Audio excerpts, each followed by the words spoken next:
Hello, everybody. Welcome to the Friends and Pals podcast. Of course, with me we have the man who puts the friends in Friends and Pals. Your friend, my friend, Cameron. I'm How are you today, everyone's Cameron? friend. I'm everyone's friend, except that guy. I don't like him. Yeah, just put a random person on screen right now. And Cameron, if you're editing this, no, you cannot be Jason. I know what you're going to do. I haven't used Jason in anything in ages. I've used Jason in anything. Comrade, comrade. Cameron. And of course, I am the co-host to Cameron as usual. You aren't gonna like this. I am Castor Troy. Oh my god! You know what's gonna suck is we're not gonna explain this until like a good ways into the podcast. You won't understand why we're laughing at this. Well, I'm hoping we go with the idea I had where the thumbnail is us in the face-off. No, that's the title of this podcast will be "Time for a Face-Off." In reference to another event. In reference to another event. Oh, I'm so dead set on us talking about. No, we have to. That was like the highlight of my night. Before we get into that story, I do want to say we agreed to this podcast like a couple days ago, and I was taking a shower yesterday and just thinking about what I wanted to talk about on this. Mm-hmm. And then I was replaying that event in my head, and I was like giggling to myself for like 4 minutes in the shower. So before we get into, I think the main topic of the matter will be us talking about the basketball that never misses. Yes, by the time this podcast comes out, our newest award-winning short film, The Basketball That Never Misses, will have come out. But we're doing the thing again that we did with Inspector Gadget versus Columbo. It's not out yet by the time we make this. Yes. So if it bombs, it'll be a lot funnier in retrospect because we talk about like it's the greatest thing ever. But last time we said that, Inspector Gadget and Columbo did fucking numbers. All right. That's what I was going to talk about first. Yeah. That video did also, awesome. Fair, at the very least, when we did the last episode, Snacksman had come out like a week prior. I want to say somewhere around that ballpark. And we didn't even have a rough cut or anything of Inspector Gadget. No. At least this time we have a rough cut of Basketball That Never Misses. So Yeah. we kind of have an idea. Yeah, it was more important for this one because you weren't actually there for the entire production, and you didn't. Well, you wrote it, but we changed some stuff around that you weren't too privy. Like you saw it, but you didn't see how we executed it. The stuff that you weren't there for Gadget and Columbo, you knew how it was going to go because you had written it and you knew what it was going to look like, and you knew how I was going to shoot it. I think I was there for like almost the entire production of Snacksman, wasn't I? No, yeah, you were there the entire time. There was like maybe 30 minutes where Tyler and I met before, but that's whatever. Yeah. So I missed like a couple shots, but that was like about it, yeah. But I want to say that what I missed on that film day was you doing Tyler's part of Inspector Gadget, I'm pretty sure. No, yeah, So just Tyler's part. I'm very surprised in a pleasant way how well Inspector Gadget versus Columbo did. I don't know what it is. Like genuinely, maybe it's the two buzzwords in the title. Maybe it's the art thumbnail that we made I made for it. Thumbnail. I genuinely do. I think it's the thumbnail. Because if you go to the channel and you see the gag reel thumbnail, that's kind of how my thumbnails usually look. But for Gadget and Columbo, when I was uploading the rough cut, or when I was making a temp thumbnail, and it's the versus screen is the same versus screen that Tyler used to use for his sports trivia. Oh, that's what I know it from. Okay. I know, yeah. You were like, where's this from? I was like, this looks familiar. I really like the fact that you didn't even have you and Evan as the respective characters in the thumbnail. No, it's the actual guys. I don't think I had it. Like when I was making it, I didn't. It was on my phone, but it wasn't on my computer. So I was like, the thing is, I was making the temp thumbnail. I was like, this looks too goddamn funny. Like just like I was originally gonna have like cartoon Gadget, but I was like, no, we'll use Matthew Broderick Gadget, which is so funny. I think it's like genuinely the greatest thumbnail I've ever created. I don't know what I would expect on this video clicking on it, but whatever we did is not what I would expect to someone who was like just clicking on this in happenstance. No, like I talk about how sometimes I put myself in the position of someone who's, never watched FYC or who's never seen the other stuff. but so like if I'm like a random guy scrolling through YouTube, I'm like, oh, this is like a death battle, like an animated death battle, Yeah. or like epic rap battles of history or something like that. No, no, it Not even fucking remotely starts close. with fucking like SpongeBob music pan over of two people watching Sherlock Gnomes. Like, what is this? Like, what is this?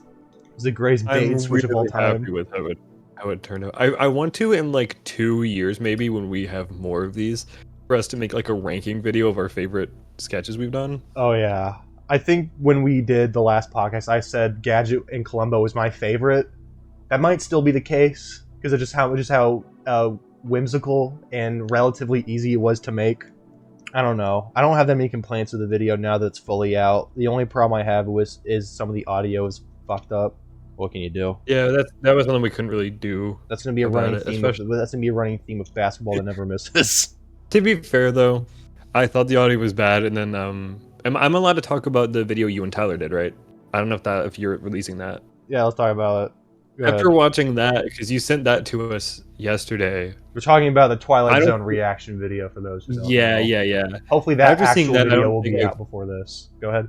After watching that, I don't think I feel bad about our audio now anymore. No, well, the thing is, they don't teach me how to do audio in college. That's like the one thing they haven't taught me how to do. And I'm Well, like, you come certainly on. didn't learn it from Ashley either. Fuck no, are you kidding me? I remember he bought us a boom mic, and he didn't teach us how to use it. we never used it. No, he didn't teach us how to use a boom mic. Well, then it's not hard to use a boom mic, but he was like, "These are the pros and cons of using a boom mic in this instance, or maybe you should use a lav in this instance." And no, you just like, "I bought a boom mic, guys." I will say for sure, even though it did look kind of dorky, I think us using the handheld mic for FYC was 100% worth it It was funny. because the audio was way better. Yeah, no. Scenes of people just holding microphones on camera, it looks really funny. And sometimes they have to pass it off to other people. Yeah. I think you do it in Ultra Q, where Dino leaves for like, oh, see you guys later, see you next time. And like when you leave the scene, you hand the mic to Tyler, and I'm like, that's funny. That's like an unintentional layer of comedy. There's a decent chance now, I feel like, that there are people who will come onto your channel and watch your modern sketches that don't know anything about FYC. I know. Like, there's a decent chance. Yeah, I mean, you don't need to. If anything, you shouldn't. You really shouldn't. Be If anything, watching you should be FYC. thankful. Yeah. Speaking of high school, the basketball that never misses. Oh yeah, we're gonna get into this lore. It begins in high school. Aaron, do you want to tell us the inception of the basketball that never misses? Because this goes like as far back, probably even farther back than FYC. I know by the time that I did this, I don't know you yet. Yeah. So go ahead and explain what that version of the basketball that never misses was. This is at this point like February 21. Mm-hmm. So our assignment given by Ashley was we had to make like a fake infomercial or like TV commercial. Mm-hmm. And that I was in, which also being in this group is how I met Tyler. Was Tyler assigned to you, or did you just like, hey, I want to do this with Tyler? I met Tyler through a mutual friend. Oh, okay. Um, Okay. That's how I met Tyler, fun fact. Yeah. Unlike a lot of the school things that we have done, I actually still have the original basketball that never misses. Yeah, it's on Geometry on Fridays, isn't it? It's either that or my second channel. Either way, I think it's unlisted. I will probably unlist it. Yeah. Today. Please Like, unlist it. Yeah, please. We'll put it in 'Cause it's the really description funny. of both videos. Yeah, we can. Yeah. And that in that version of the basketball that never misses, was it just written by you, or did Tyler help on that? I think Tyler wrote it, to be honest with you. Like the full thing? Yeah, I think the original one Tyler did. Although the way that the assignment worked, we all had to edit our own individual versions. To be honest, the way it kind of worked out is we just filmed bullshit, Mm-hmm. and then we just all had the same SD card, and then we just made our own interpretations of whatever we could out of what we had. So that's fine. The only real thing that I remember writing was the person who hosted the advertisement, like the TV host Lincoln, Mm-hmm. interviews me, and I wrote whatever my response was. And by that I mean Okay. I didn't tell anyone what I was going to say until we hit shoot, and I just started riffing. And that original version is just a commercial. There's no like wacky side plots. It's just a commercial. It's like maybe an hour, maybe a minute. It's an hour-long Like, commercial. Yeah. It's an hour. It's a feature-length film. Yeah, it's just the commercial, and You made that, and yeah, It's really bad. it's not bad. I think there actually I can't remember, but there's probably some scenes that I gripped from, or that we gripped from, when doing the modern the remake. There may be, I don't know, because I remember watching it. Looked at it for reference for sure. I went back a while ago because I guess I had access to it. Either you sent it to me previously or it is already unlisted, and I watched it.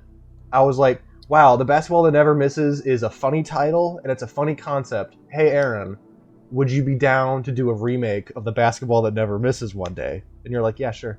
Yeah, that's pretty much how it went. I think if you want to get a little bit more into it, I think this was when we were planning our slate for what we wanted to film this summer, right? Yes. We kind of have these, I want to say, divided into like two groups, which are pretty much just ones that we think are going to be really involved and ones that we know aren't going to be very involved. What do you mean by that? Case in point, an example of the two would be during the same winter break, we filmed one that was very involved, Inspector Gadget and Columbo, versus one that wasn't as involved, Snacksman. I mean, I guess I like, I'm looking on the way is that we didn't plan on getting to Snacksman as early as we did, because Snacksman was, because I'm looking at Snacksman and I was like, I wrote that in one day and we had to go all over town to film, so technically it was involved. I don't know how you're defining involved. I mean, it is kind of up to sort of interpretation. It is also like comes down to filming availabilities as well. There's a lot of variables that go into it. I will definitely not give away other things that we have planned for this summer. Yeah. Especially because we haven't even filmed them yet. Yeah. Although we do know what we're doing next. Oh yeah, we know exactly what we're doing next. Which is, I want to say, the main course for this like summer. We know what we're doing next, and you're not gonna like it. You're not gonna like it. I don't think you're gonna like it either. No, I'm not. I feel very strongly that you're going to hate this sketch when we film it and when you edit it, and it's going to take like 2 or 3 months for you to come around and be like, this is one of my favorite things we've done. Just knowing you. Yeah, that's usually about how I go. But yeah, we wrote Basketball Never Misses, I want to say during like early spring, somewhere around that ballpark. Relatively quick turnaround. This wasn't like Gadget and Columbo, where we like had we had a rough treatment and we sat on it and then touched it up like a month or two later. We kind of wrote this, I guess, like maybe a month before we actually came together. And we just had the vaguest idea, because the way it originally happened was that I was like, hey, Aaron, let's remake The Basketball That Never Misses. The way I pitched it to Aaron is that it was just the commercial again. It was just the commercial with Evan being the host. I always knew I wanted Evan to be the host, which is still a brilliant piece of casting, by the way. Evan continues to electrify the screen with his presence. I feel like a lot of these sketches, one of the first questions is what do we want Evan to play? Yeah, like how could we use Evan? But to be fair, we could use like Evan in anything. Evan could play any of the roles that we have, and Evan could just do whatever he wants, and it would be perfect. It's also great because, like, other than, I mean, even kind of with Inspector Gadget and Columbo, I feel like Evan is always playing an exaggerated character, and you're just normal McNormal guy. Yeah, like, almost every time. Which is why the next skit we're going to be filmed is going to be a lot funny.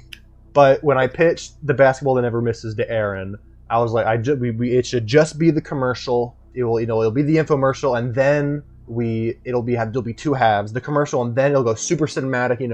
Widescreen, 16:9, bars, hot dog, burger style, and it'll be like this grim thing where a man buys The Basketball That Never Misses and uses it to commit a game end. And that was gonna be the twist. It's two vastly different halves. But when Aaron gave it to me, it was pretty much exactly how you see it now. The only difference was it was paced a bit different. No, it was massively different because we got rid of the two big contrasts. Because now it's no longer the skit now feels like it's like 3 skits thrown into one, but it still makes sense, just a little bit. Yeah, because a lot of the part about me running for office and all that wasn't in the draft I sent in. The president assassination punchline, which was the end, it was very sudden in my initial draft. Yeah. The way we did it is, the way that Aaron wrote it, and you can correct me if I'm wrong, is that Starts with you and me playing basketball, and then Tyler and I see the commercial. We order the basketball. I get mad and I throw it away, and then it immediately cuts to the campaign and someone dying. It was very, very Pretty sudden. much, yeah. And I remember looking at that and going, I don't like that, because I know at one point you said to me that, it can be wacky and random, it doesn't matter, which is fine. But how we get to certain places shouldn't be random. You need like a good framework, or at least some build up. I remember the initial, because I want to say that punchline we came up with before. I want to say we came up with that when we were talking about something. Of using the basketball to kill someone? Yeah, because I remember the first pitch was going to be like someone. I think when you were talking about using it to game in someone, that like you were going to be like hiding in a bush or like a tree. Yeah. I would like a sniper. Yeah, it would have been like that. That feels like it would be even more like abrupt. Yeah. like just like completely out of left field. Yeah. Well, the way I had originally done it with like just the two halves is that the person who commits the game in is watching the commercial. So it cuts back to real life, you could say. It would be really funny if we did that, where you're in the tree and then you're watching the advertisement on your phone and it completely gives away your position to like someone, because it's on like speaker.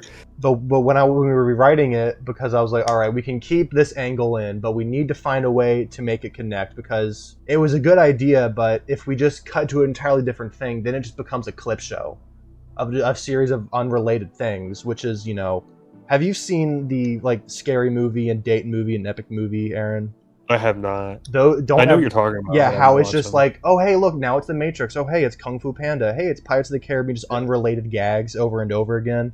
Yeah, I was like, I do not want to get even a hair close to that. So I shopped it around. I gave it to Evan. I was like, hey Evan, what's a good solution? What we got? And Evan, who is light years ahead of us in both acting ability and intellect and good looks, Evan is like, just make Aaron the candidate. And I'm like, say that again.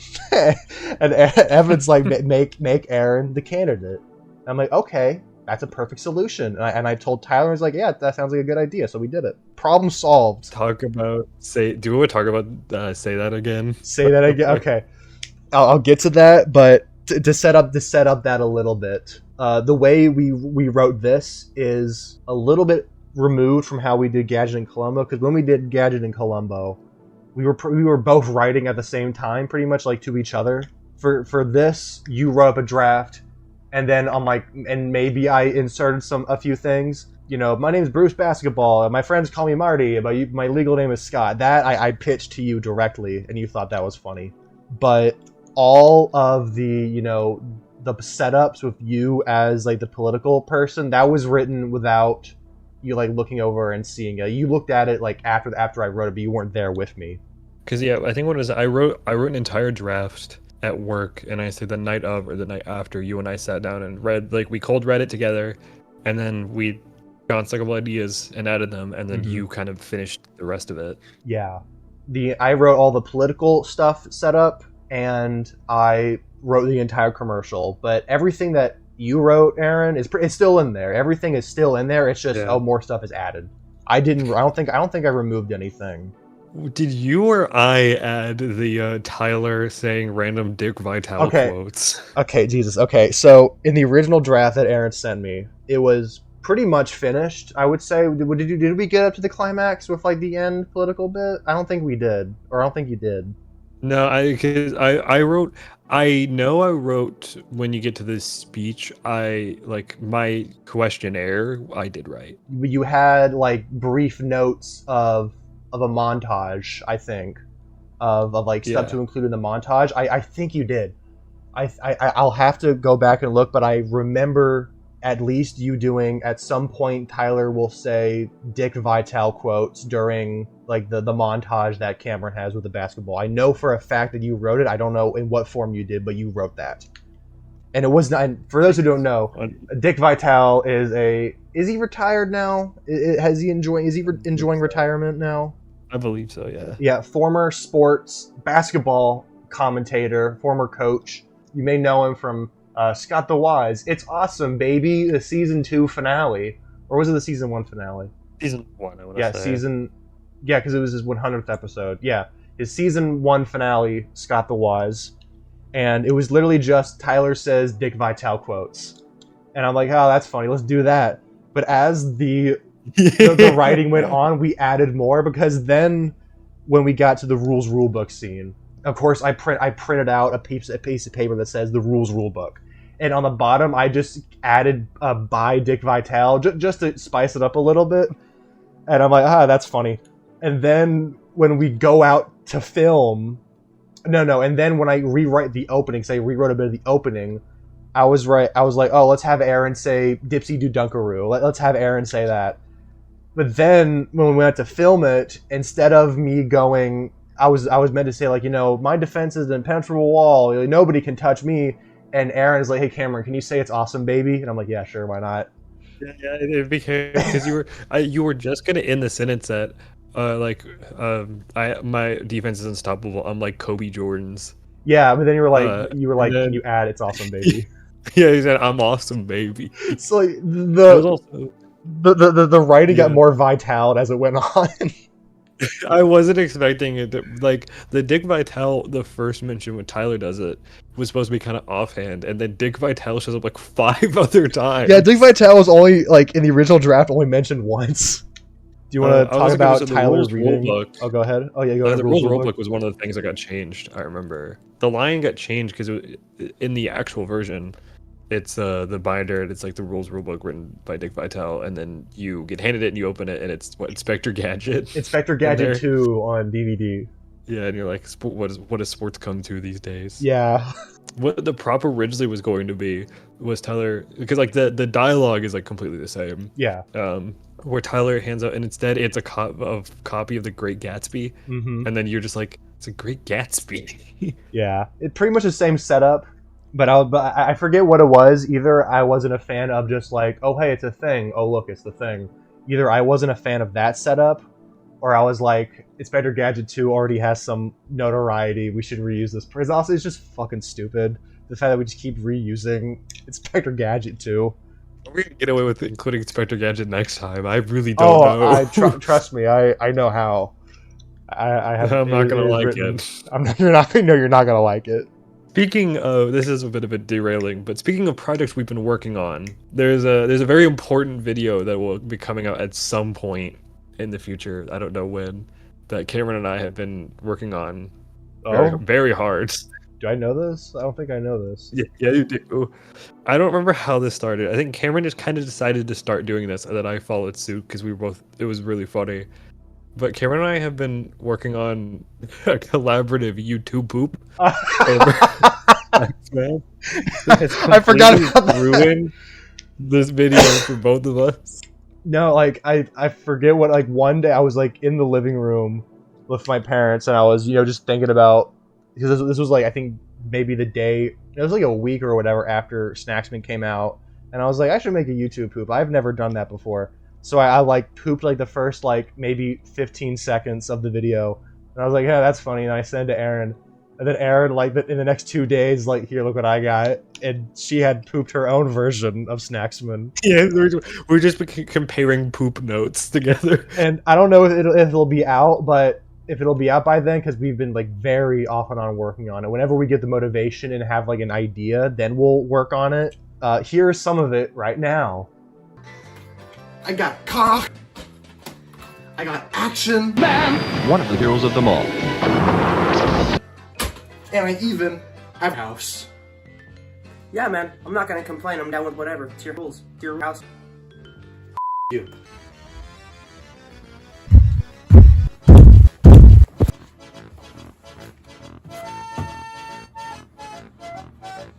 What does this guy even eat? Welch's Fruit Snacks, we hired a CFO. Snacks. Flavoured snacks. What's wrong with these people? There's barely any snacks. In there. And in there. I got comedy. I got action. And I even have sauce. And I even have grind. And I even have grind. Action, comedy, house. Yeah, man. I'm not gonna complain. I'm down with whatever. It's your house, your rules. I'm gonna complain. you want to watch? Groundhog Day. That's like the grinder bit. You sent me that when I was downstairs with my parents on a separate day, and I was watching it on Discord, and I had to leave the room because I was starting to laugh too hard. Yeah, man, it's your house. It's your house, your rules. I'm not gonna complain. I'm gonna complain. That was the very first joke I came up with after I watched yours. It was the perfect joke to make. Speaking of Tyler, once again, Tyler has proven himself to be a complete idiot. And it's a little harsh, but Tyler did the thing where we film all our stuff, because when we filmed Basketball That Never Misses, we filmed pretty much like 75% of it in one day with you and Evan. And we're like, all right, we're gonna get all of the inside stuff in my house the day after, because it's super short, we don't need to do anything. So I'm like, all right, Tyler, we'll see you tomorrow. Tyler's time sensitive. Yeah, and I'm like, we'll see you tomorrow, Tyler. And he's like, okay. Aaron and I go to his house. Lo and behold, it's like his house was never even there. It's like the lot where his house is meant to be is gone, and only the outline remains. It was blinking, in fact. Yeah. So you're also forgetting the wrinkle that before, like the night prior, we both texted him, "Hey, remember to set an alarm." In a way, I'm glad that happened, and we'll explain why. I'm glad that it happened the way it did, because it led to a lot of happy accidents. The next day, we're like, whatever. We went location scouting for future projects, which wasn't a waste. The day wasn't a waste. We didn't just sit around and do nothing. Oh, we made the most of it. Oh no, we had a great day.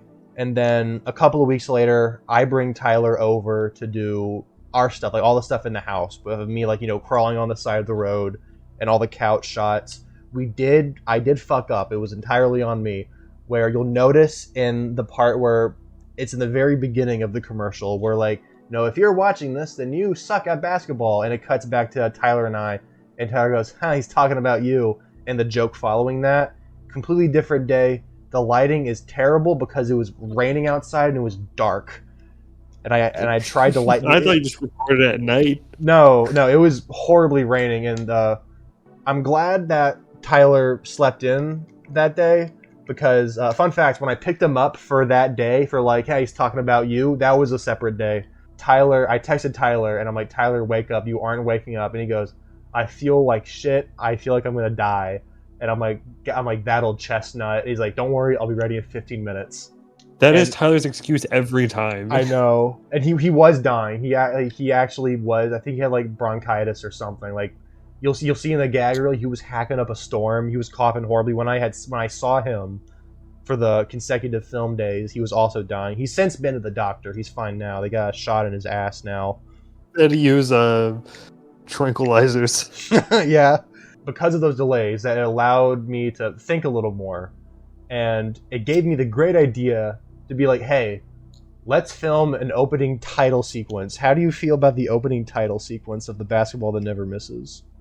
I'm a really big fan of it because it helps justify the Fan 4-stick music way more. I know, because when I made the edit like a couple of nights ago of the rough cut, and originally the way it was in the rough cut was that it was when it's the wide shot of Tyler going, oh, if only we had a basketball that never misses, and the music fades in, and then I go, say that again, and then it cuts to the scene of me typing on the computer, and it just fades out, and it's just nothing, and I'm like, that's a little bit of a light punch. I don't think that has enough oomph, but thankfully I had the privilege to go see Mission Impossible: The Final Reckoning. And those movies are renowned for their title sequences. They're one of the few movies that still does pre-titles and titles. And I was watching, and after the movie, I was like, we should do a pre-titles and titles for Basketball That Never Misses and use the Fan 4-stick music. There we go. It's justified now. I wrote up the entire thing the night before. It was literally just get a shot of the ball dribbling, get a shot of it going and get a free. It was literally that, and we shot it in like 5 minutes, and we were out. One of the greatest moments in cinematic history, right there. I'm not overselling this, am I? I think this is fucking awesome. I'm really happy with how it turned out. Again, not to give much away, I think we need to do one for the next sketch too. Oh no, we will. Trust me, I've already written one. You guys aren't ready. You guys aren't gonna be ready for this for a long time, so I'll keep it vague. But Your kids are gonna Cameron, love you'll it know what I'm talking though. about. Your kids are gonna love it in a year when we have the greatest intro to a project of all time. we have the greatest pre-titles opening of all time. It's gonna outclass all You the know, Bonds. It's gonna outclass all the Mission Impossibles. It's gonna outclass all of them. You're all It'll gonna be the love it. greatest cold open to anything ever. I don't think you're ready for it yet, but your kids are gonna love it. It was really hard filming the credit sequence because we filmed all the stuff with the basketball on the same day, and the follow-up shots of the credits was like a week later, a week or two later, maybe even a month, maybe like a little shy under a month. But we were filming it. The ball had been sitting in my garage. It had horribly deflated. It could not bounce. When you see Tyler like dribbling it for the close-up, it is him with all hands slamming it against the ground because it had deflated and we didn't have a pump. Do you want to talk about us buying the basketball that never misses? When I'm at like work or something, and I just get a random text from Cameron that's a picture of, like 4 different basketballs that like Tyler's all holding. He's like, which one should we use? And I picked like the most unflattering looking one. There was a black one with white stripes. There was a yellow one, and there was a neon green glow in the dark one. We knew that had to be the basketball that never misses. What did you call it? It was like the baby shit green one. Baby shit green. Yeah, and I'm like, I was looking at it. I was like, I know which one Aaron's gonna pick, but I'm gonna give her the benefit of the doubt. So I show you the picture like that one, and I'm like, good choice.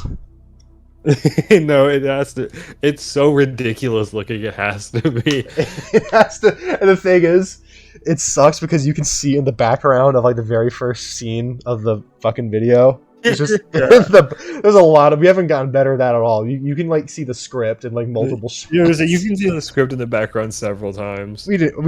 I don't know what we were thinking. We didn't care. But filming, like actually filming the basketball that never misses. It was fun because, I like basketball. You like basketball, Aaron. That's safe to assume. Somewhat, yeah. I wouldn't say I'm a diehard fan. No, but I'm like not. The sport. I don't know any teams. I really don't. But I love watching a good basketball game. When I love filming basketball for sports events. It's the funnest sport you could possibly shoot. It's so fun to film basketball. So like planning out what shots to get of the ball going in and all that. It was fun filming that. What wasn't fun filming was the fact that it was like 90 degrees outside. We were getting bad Ultra Q flashbacks. Dangerously close to Ultra Q flashbacks. And you can see that because there are moments where like, okay, we're rushing through shots. In the gag reel, when that comes out, you'll be like, Evan will be like, please get the shot. I want to go home. The day after we did was even worse. Oh no, we it was filming that terrible. Day. It was brutal hot. Yeah, there was out of all the shots we've had post FYC, this one is the most cursed. It hasn't out of everything we filmed. It isn't the most. It's probably in like the lower middle, maybe the middle, because we first get there. We're like, all right, I want to film at this exact basketball court that's around here. Evan, Tyler, and I go there. Someone's already there. Okay, fuck it. Let's go to a different basketball place. So we go there. We get all of Evan's stuff. Evan's stuff goes by really quick. I wish you were there for it because it was funny as shit. You know the bit where like Evan's like, you need a formatted SD card, a Wii remote, any type of tape, and like a third hand comes up. Yeah. I forget. I think the way I had originally staged it in the script was, individual shot of SD card, individual shot of him holding Wii remote, and individual shot of holding the tape. Evan was like, can we just do it all in one take and have someone hold up the tape for me? And I'm like, yeah, that's hilarious. Let's do it. And he did, and it's hilarious. I really like the are you breaking up with me? Yeah, that's also Evan's bit. Everyone's like, can I pretend like I'm like having a meltdown? I'm like, no, exactly. Do whatever you want. It was perfect. I really like the in the middle of him shooting the ball. It's like, you're gonna cut out me missing, right? Yeah. I will say, okay, another thing on Evan. Evan will somewhat deny. If he were here, he would somewhat deny this. Evan is great at basketball, like genuinely.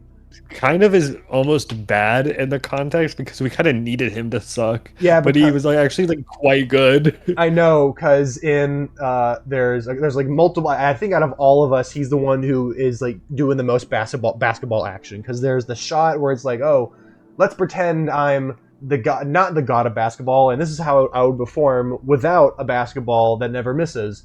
And like he like takes the shot in the same like take with the line, and he's meant to miss. Yeah. He's meant to miss, but he sinks it perfectly, and it's nothing but net. And I'm like, Evan, we gotta do that again. Yeah. You have to miss. On the opposite hand, in the script, I'm like the canonically best at basketball amongst the group, and I am terrible. I know. But and then in the shot, the following shot where he's like, and now this is how I would perform with a basketball that never misses.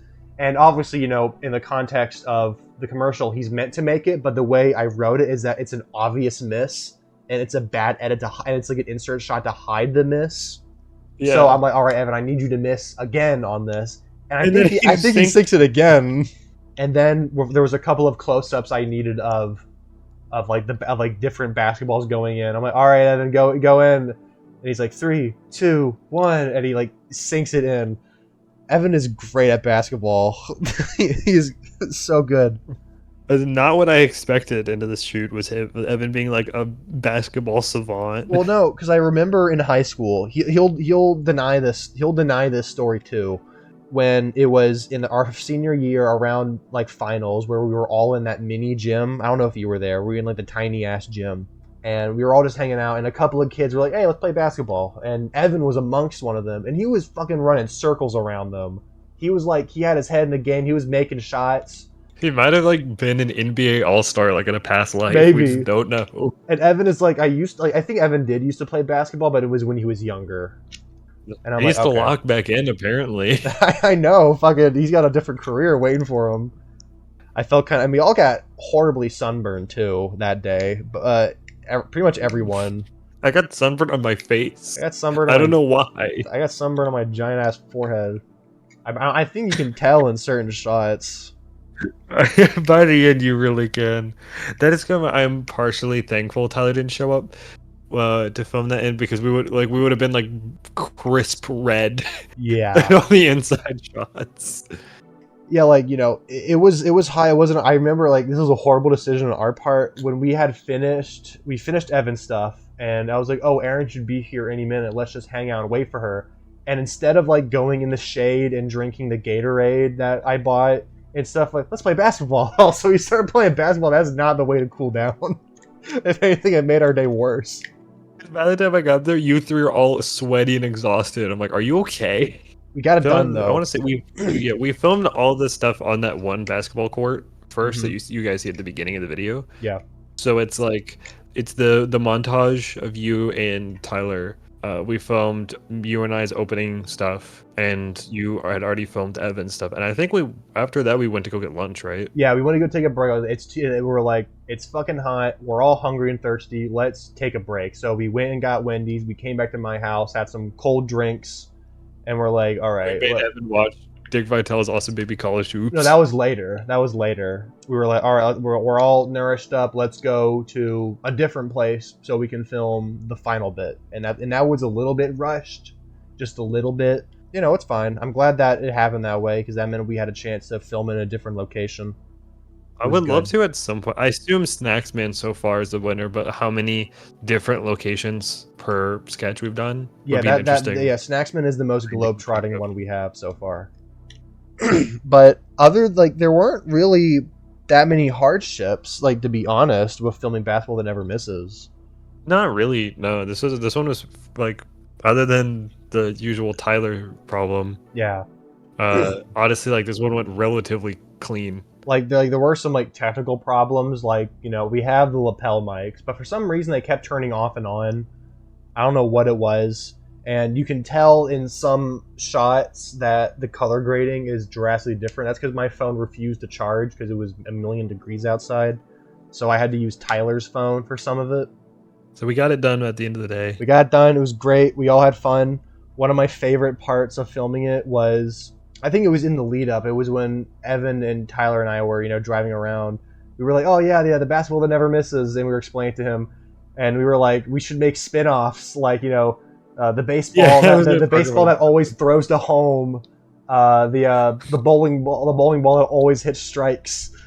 And then it got to the point where we started making like anti-versions, like the pool that doesn't have any water in it, and the football that has the mass and density of a bowling ball.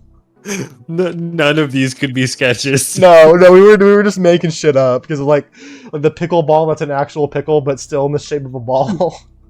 we were just making shit up just to make ourselves laugh, which was funny. These are like at best like little cutaway gags, but I don't know how we could get like 5 minutes out of any of these. No, we had I think Evan had the idea that he would reprise his character from like Bruce Basketball, but he would like, you know, be pitching different scam adjacent products. And it's like, please buy this one. I need to pay off the loan sharks. I bankrolled too hard on this operation. You might have to cut this. You're not gonna like this. You know how we've said that every time we need like a thug family, we're gonna be using like Yeah. Like every time we need a sketchy salesman, it needs to be Bruce Basketball. Bruce Basketball. But like his name is different every time depending on what product he is. My name's Bruce Baseball. I'm Bruce Pickle. I'm Bruce Pickle. I'm Bruce Pool with no water in it. Well, that's really specific. But no, I know my favorite one is easily the pool that has no water in it. that one's probably my favorite. By the time I got there, it started getting down to like it was like the football that kills you. Yeah. Like, okay. But I'm happy now that having seen the rough cut of it. It might pass Inspector Gadget and Columbo for me by the time it's all said and done. It might. I don't know. I've told you I have a honeymoon. It's not just with these videos. It's with literally every video I've ever made. I'm always in a honeymoon period where I'm like, I fucking hate this thing. I want to Control A on the timeline and delete everything. What kind of honeymoons do you go on? Well, no, like everyone. I feel like everyone has that phase where they're like, I've lost faith in everything I'm working on, and I could be doing so much more. But then you look back and you're like, I had so much fun working on Snacksman. I should do it again, and then we persevere. I know I'm not the only one who has these feelings. I know for a fact I'm not the only one. I think one of the signs of a good sketch to me is when we leave it, I'm already raring to try to write the next thing. I know. But no, yeah. Basketball that never misses. Lots of fun. Anything else you want to say about it? I always really enjoy the sketches where we all four get to hang out, because it's not every time. Yeah, I know. That's why. That's what the next one will be, because, you know, with Gadget and Columbo, it was a little segmented. We were all together for the fight scene, but, you know, Tyler was kind of off doing his own thing, and you were filming it mostly. And of course, for the other half of it, Evan wasn't there. But for this, we were all together, pretty much.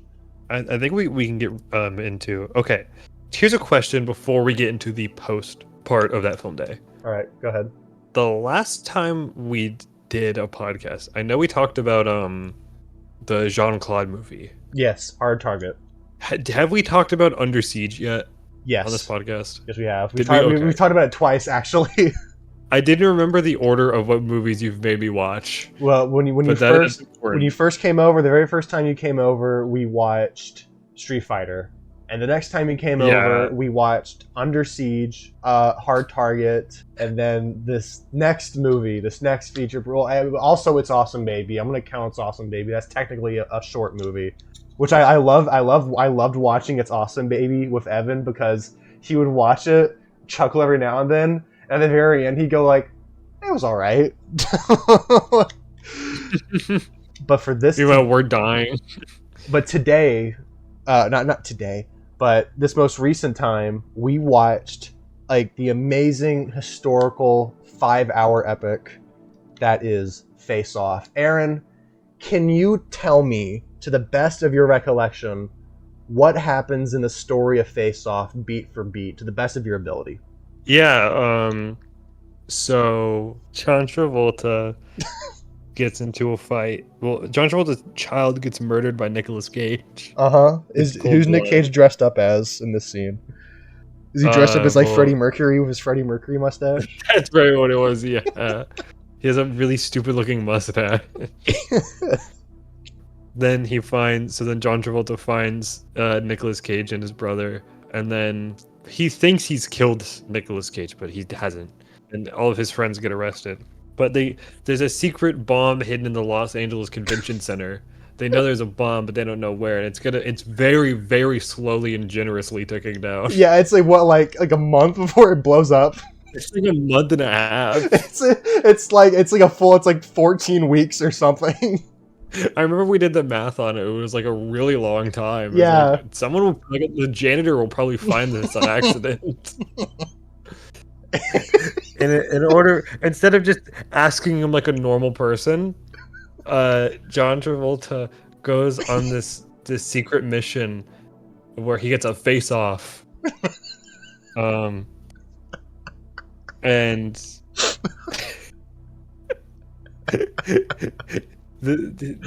his face gets surgically removed from Nicolas Cage, and they swap faces. Mm-hmm. And then I think what they hit John Travolta with the skinny laser, Yeah, and but- hit Nicolas Cage with the fat laser. Because like you can't just wear someone's face. You're gonna look different. Like your bodies look different, so they have to like trim off his love handles and shit. But we didn't know how they did that, so we can't do it. They have a fat laser and a skinny laser, which is crazy. We found a location for that in our own. Yeah, we did. We found a place at our local mall that was performing face-offs.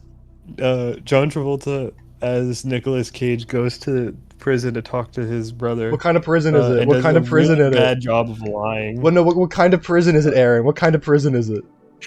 It's the prison with magnet shoes. But why do they have magnet shoes? That'll stop them from fighting, but not really. Wouldn't that like make them more deadly? I wouldn't be 100% honest with you, Cameron. I know what happens with the rest of this film. I think by the time we got to magnet shoes was when I like mentally checked out from like fully. And that's like an hour in, I think. I think that's like an hour into the movie. Nicolas Cage wakes up and he's John Travolta, and then he alerts all of his friends, but only like a couple of them, so not really all of them. Also, it pissed me off that John Travolta didn't tell his family about the fact that he was going to become Nicolas Cage. Yeah, he just told his family then- he was going on like a special assignment or something. Pretty much, they live out each other's lives Mm-hmm. very horribly, Yeah. and then they have a face-off, and then John Travolta wins. Fucking no, I'm trying to remember the fucking movie. I should know everything about this movie. I've seen it like 100 times. I've seen it 100 times too many. No, like for But like one. so John Travolta wakes up. No, Nicolas Cage wakes up, and he has no face. He's in the clinic. He has no face. John Travolta's regular face is just laying in a fucking pool of like water or something. And we joked about the fact that Nicolas Cage, like known super terrorist, isn't like being guarded or like handcuffed to the bed. And There's a lot of plot holes in this film, to be honest. do you remember? Can you tell me? So of course, John Travolta is now Nicolas Cage is now John Travolta, right? And Nicolas Cage, John Travolta as Nicolas Cage has to break out of the Magna prison. So he does that, which apparently is on like an oil rig off the coast of California or something, because you can see the mainland when they do the shot of like John Travolta. It has escaped the prison, but oh no, it's in the middle of the ocean, and I'm like, oh my god, how's he gonna get out of this? But then we can just see the mainland, like a really couple, not that far. yeah, not that far away. Like you could make that swim. Like if you were Yeah. like really determined, you could make that swim. And I'm like, wow, it's not that really desperate, is it? He just kind of just jumps off. So John Travolta as Nicolas Cage escapes. But then there's the question: how does John Travolta convince his family that he's really John Travolta? How do they do that, Aaron? It's very subtle. Touching their face like a freak.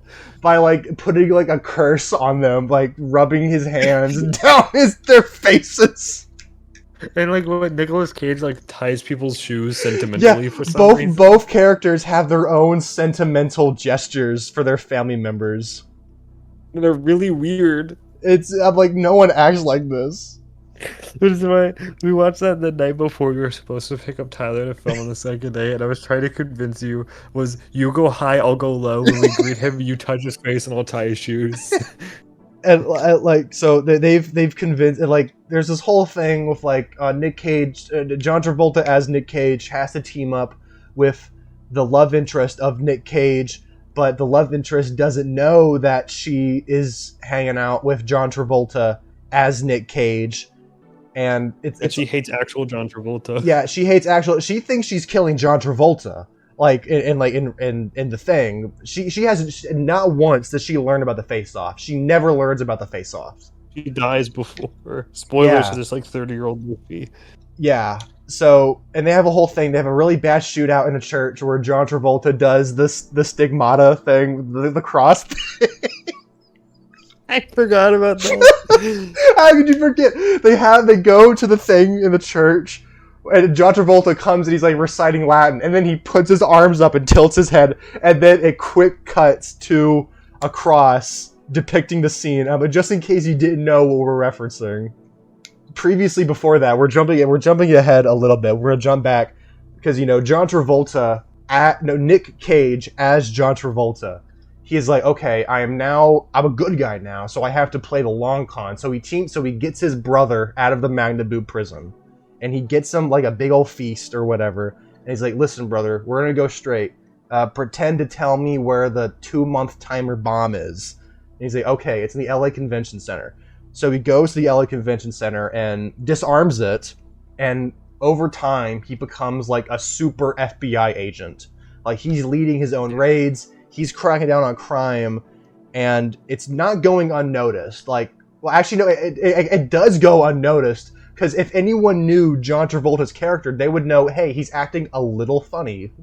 This movie's one really notices. This movie's actually kind of sad on like a meta level, because like if anyone was just more of a friend to John Travolta, they would know that this isn't him. Because like everyone notices Nicolas Cage isn't acting like Nicolas Cage. I remember by like 2/3 into the movie, I just start bombarding you with questions about the science of the face-off. No, like the face-off scene where like John Travolta is in the clinic, and they're like, "Don't worry," and like this is a line in the movie where the doctor goes, "Don't worry, this is where the real science begins," and they talk about how they're gonna use the fat laser to trim him. It's so fun, and the thing is, I told you this when we were watching this. The way Face Off was originally conceived in like the first draft, it was set in the future, and I remember you told me that's a little more believable. But they have this like super advanced technology of being able to do these like body replacement surgeries, because there's also like someone getting a new like prosthetic ear like attached to their body. But like it's running off like Windows 1998. Yeah, like you're telling me like how much file sizes how many floppies does it take to download a person's face? Because I had like several questions about the legitimacy and action of the face-off. Well, the thing is, how that goes about. I'm of the opinion that you can have these fantastical things in a movie like Mission Impossible. Mission Impossible and James Bond. They're stupid fucking movies, all right? They have so many plot holes. Why does James Bond have to go into space? We're not like you can get away with that if everything around it is super believable and up to a big quality. Like when James Bond goes into space in Moonraker, right? He is like, it's positioned as it's the only solution. It's the only solution James Bond has. So yes, he has to go into space. And when they go into space, they don't make jokes about it. It's literally just James Bond in space. They're selling it to you straight. And also, it just looks fucking cool. When they do it in Face Off, the movie is sloppily made. John Travolta goes, no, the Face Off is a terrible idea. It's not. You're not selling me on it. Like, you're not taking me on the ride. It's falling apart in your hands, filmmakers.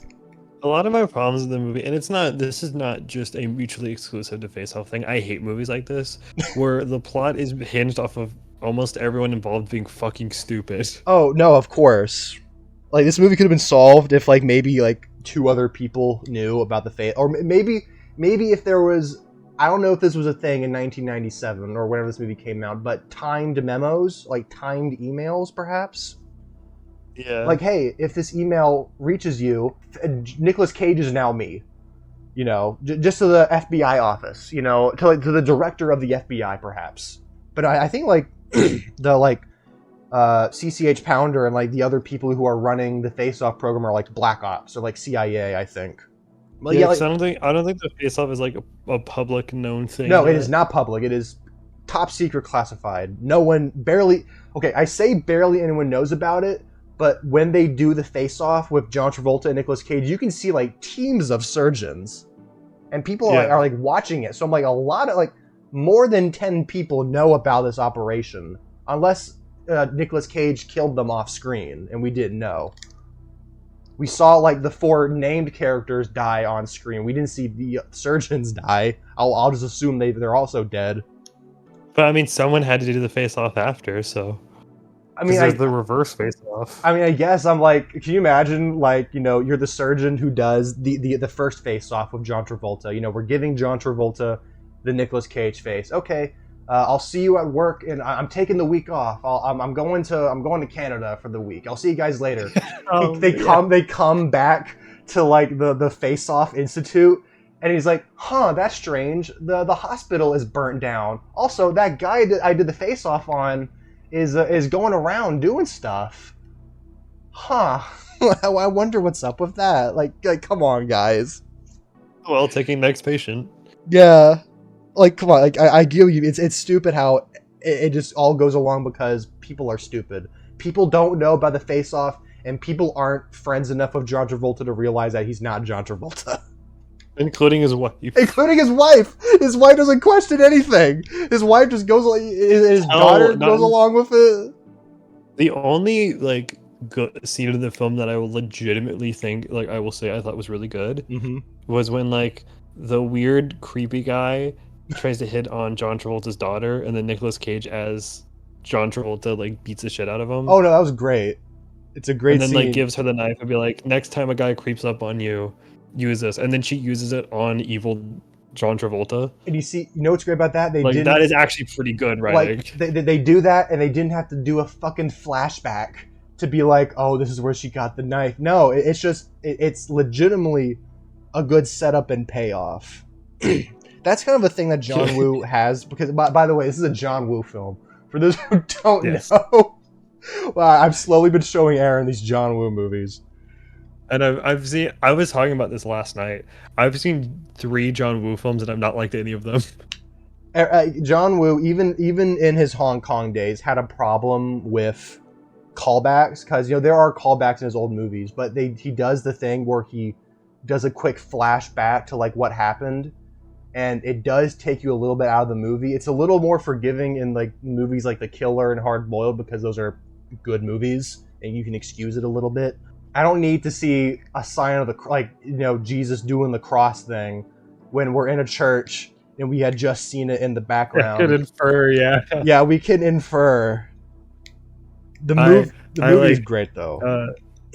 Where she stabs Nicolas Cage in John Travolta's body, like when he's trying to hold her hostage, and then we just cut. We get with the flashbacks, like as she's pulling the knife, we get the flashback. It's Nathan Fillion with the music box. What? What? the music box from Silent Night. It's him winding it up again. Nathan Fillion. Who's Nate? You mean Joel Kinnaman? No, it's Joel Kinnaman's right. Yeah, I keep getting Nathan Fillion. I'm like DC actors mixed up. Like no, Nathan The Rookie? Fillion's Guy Gardner. Yeah. Yes. No, different. Wrong guy in Suicide Squad. It's okay. Sorry, I was a little confused. I got them mixed up again last night. I don't know why I keep getting them mixed up in my head. They are in the same film, but for like 10 seconds. Yeah. We also kept making the joke because there's a bit in the Magnet Boot prison where John Travolta as Nicolas Cage is like trash talking like one of the bad guys, and like it gets to and it goes to a close up shot of a guy going ooh, like throwing his hands down like a rap battle's happening or something. Like, come on, like who is this guy? Guy just kept showing up in like several scenes in our version. Like, I would love to see the script of that scene to see if that specific character beat was in there. It's like, no, we need to cast someone as the guy who goes, ooh. And we're like, yeah, he shows up at like the shootout in like the brothers' place. He shows up in the church shootout, just going, ooh. He gets shot, and then like Okay, dude, the like 8-way shootout was so stupid. In the church where like no one logistically should have survived that. No, and it was shot so bad, it made no sense. Like I love. I said this in the last podcast where some of John Woo's movies may be stinky, but you can always depend on him for good action. The action in Hard Target and Face Off is good. It's just edited really, really bad. Yeah. Like genuinely. Like I feel like Silent Night had better editing, but it had worse action. I agree. I would say because like I did like the action like in that opening scene is like quite good. Yeah, in the hangar, yeah. Yeah, like that is like Big, quite good. Great spectacle moment. Lots of good money shots. But just the editing is terrible. They were ready to talk about what happened after this. Okay, so we watch Face Off, right? And it's relatively late, and we're like, hey, let's play Family Feud. We've done this before, where we play Family Feud. It's kind of become a tradition at this point. Yeah. What next time people come over, I want to play Family Feud with Evan. Like we played it with Tyler, like when we did Snacksman. I want to do it with Evan because I think it would be really funny. We're playing Face Off, and God damn it, I can't. We're playing Family Feud. We have a new family has entered the Family Feud lore. The Vlarmpas. Yeah, the Clarms now have competition. The Vlarmpa family has entered. And usually when we do like movies and then a game, usually our brains kind of switch just a little bit, but every now and then we're like, oh, it's still in the back of our mind. So we're playing Family Feud, and we get to the very first round, and the fucking host goes, time for a face-off. I pause the game. I look at Aaron. I'm pogging at Aaron. Aaron turns to me, starts dying laughing. I fall out of my chair, or I like put my head into like my shelf, and I am screaming. I am absolutely dying with laughter. Probably the hardest I've ever laughed in my life. In the 4 years that I've known you, I have never seen your face light up that way. That moment where you looked at me. The most genuine, like, pog face. Like I was just absolutely... It's like someone pulled the floor out from underneath me. I was so surprised that those fucking 2 words were spoken in that order. I have never laughed. 100% before, but I don't think we connected the dots. No, there was a moment where like, I paused the game and I looked at you, and then like you were still looking at the game, and then you looked at me. But it's like a matter of like 2 seconds. No, there was a bit of a delay where we realized what was happening. There was like a legit 10-minute laughing fit. I was remember we were replaying. You're like, say that again. Say that again. Say that again. It was so. The second time, and we couldn't hold it together during most of that game. It was a new record. We haven't even done a question. No, we weren't even at one of the questions. Did we talk about the first Family Feud? Yeah. On the last podcast. Okay. Yeah.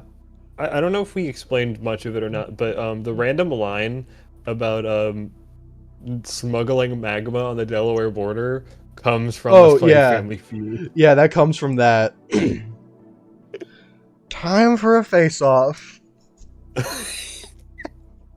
Like, you gotta be kidding. Like, there's no fucking way. There has never been a more perfectly timed joke in the history of history. I wish that we recorded our gameplay sessions when like the guys come over.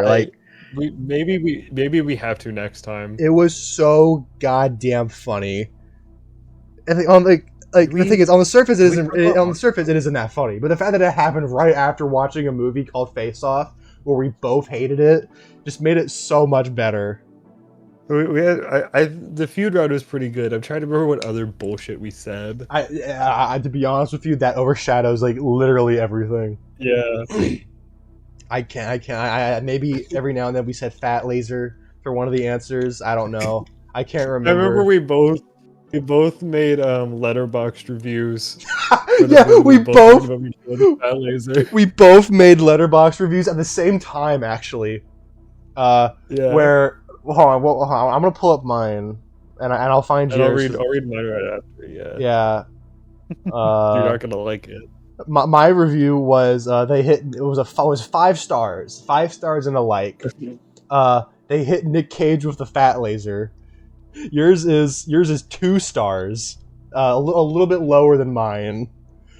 This movie sucks and it makes no sense most time it runs. They hit me with the fat laser and made me look like Adam Sandler. Do not recommend. You have to see a more an alright John Woo movie.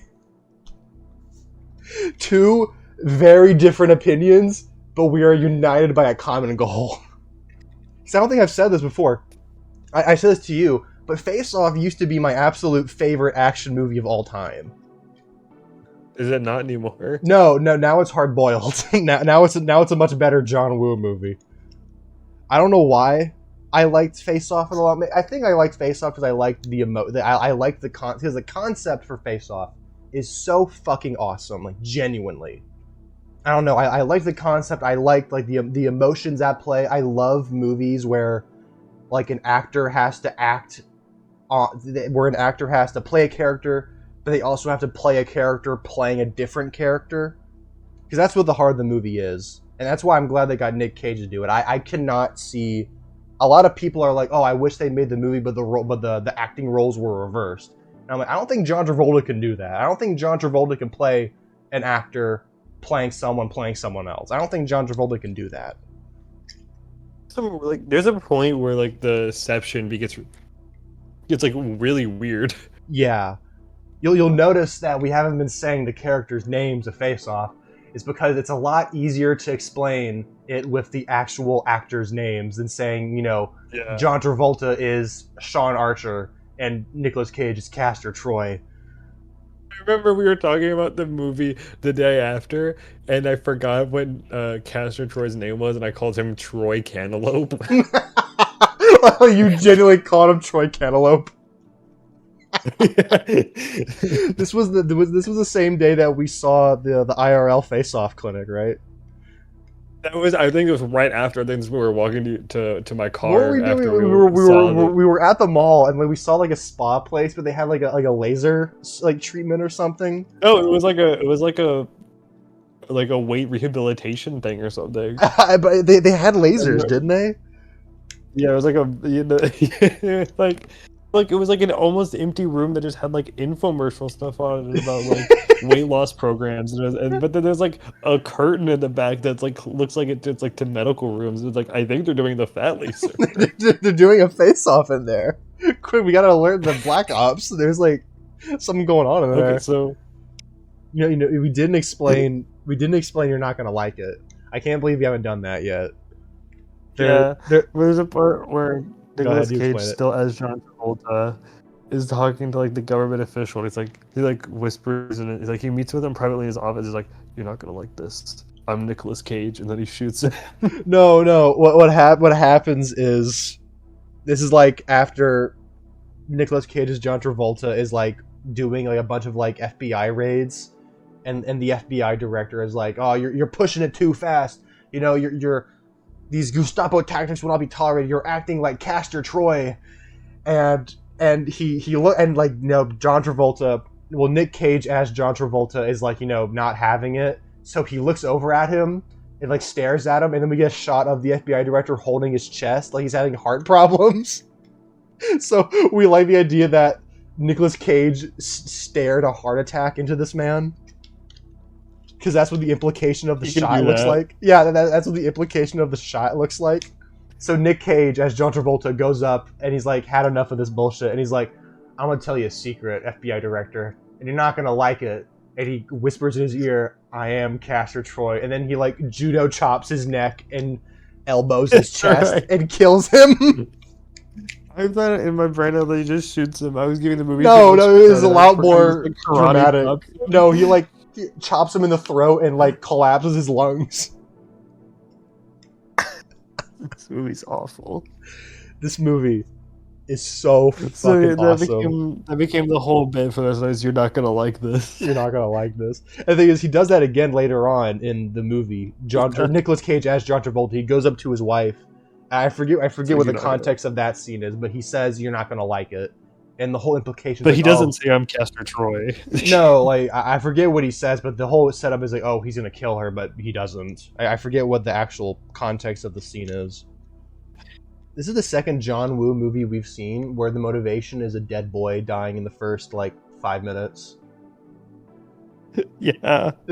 I mean, that's crazy. That's happened twice. I was like, this is a way better film than Silent Night. Really? Well, what do you think this movie has that Silent Night didn't?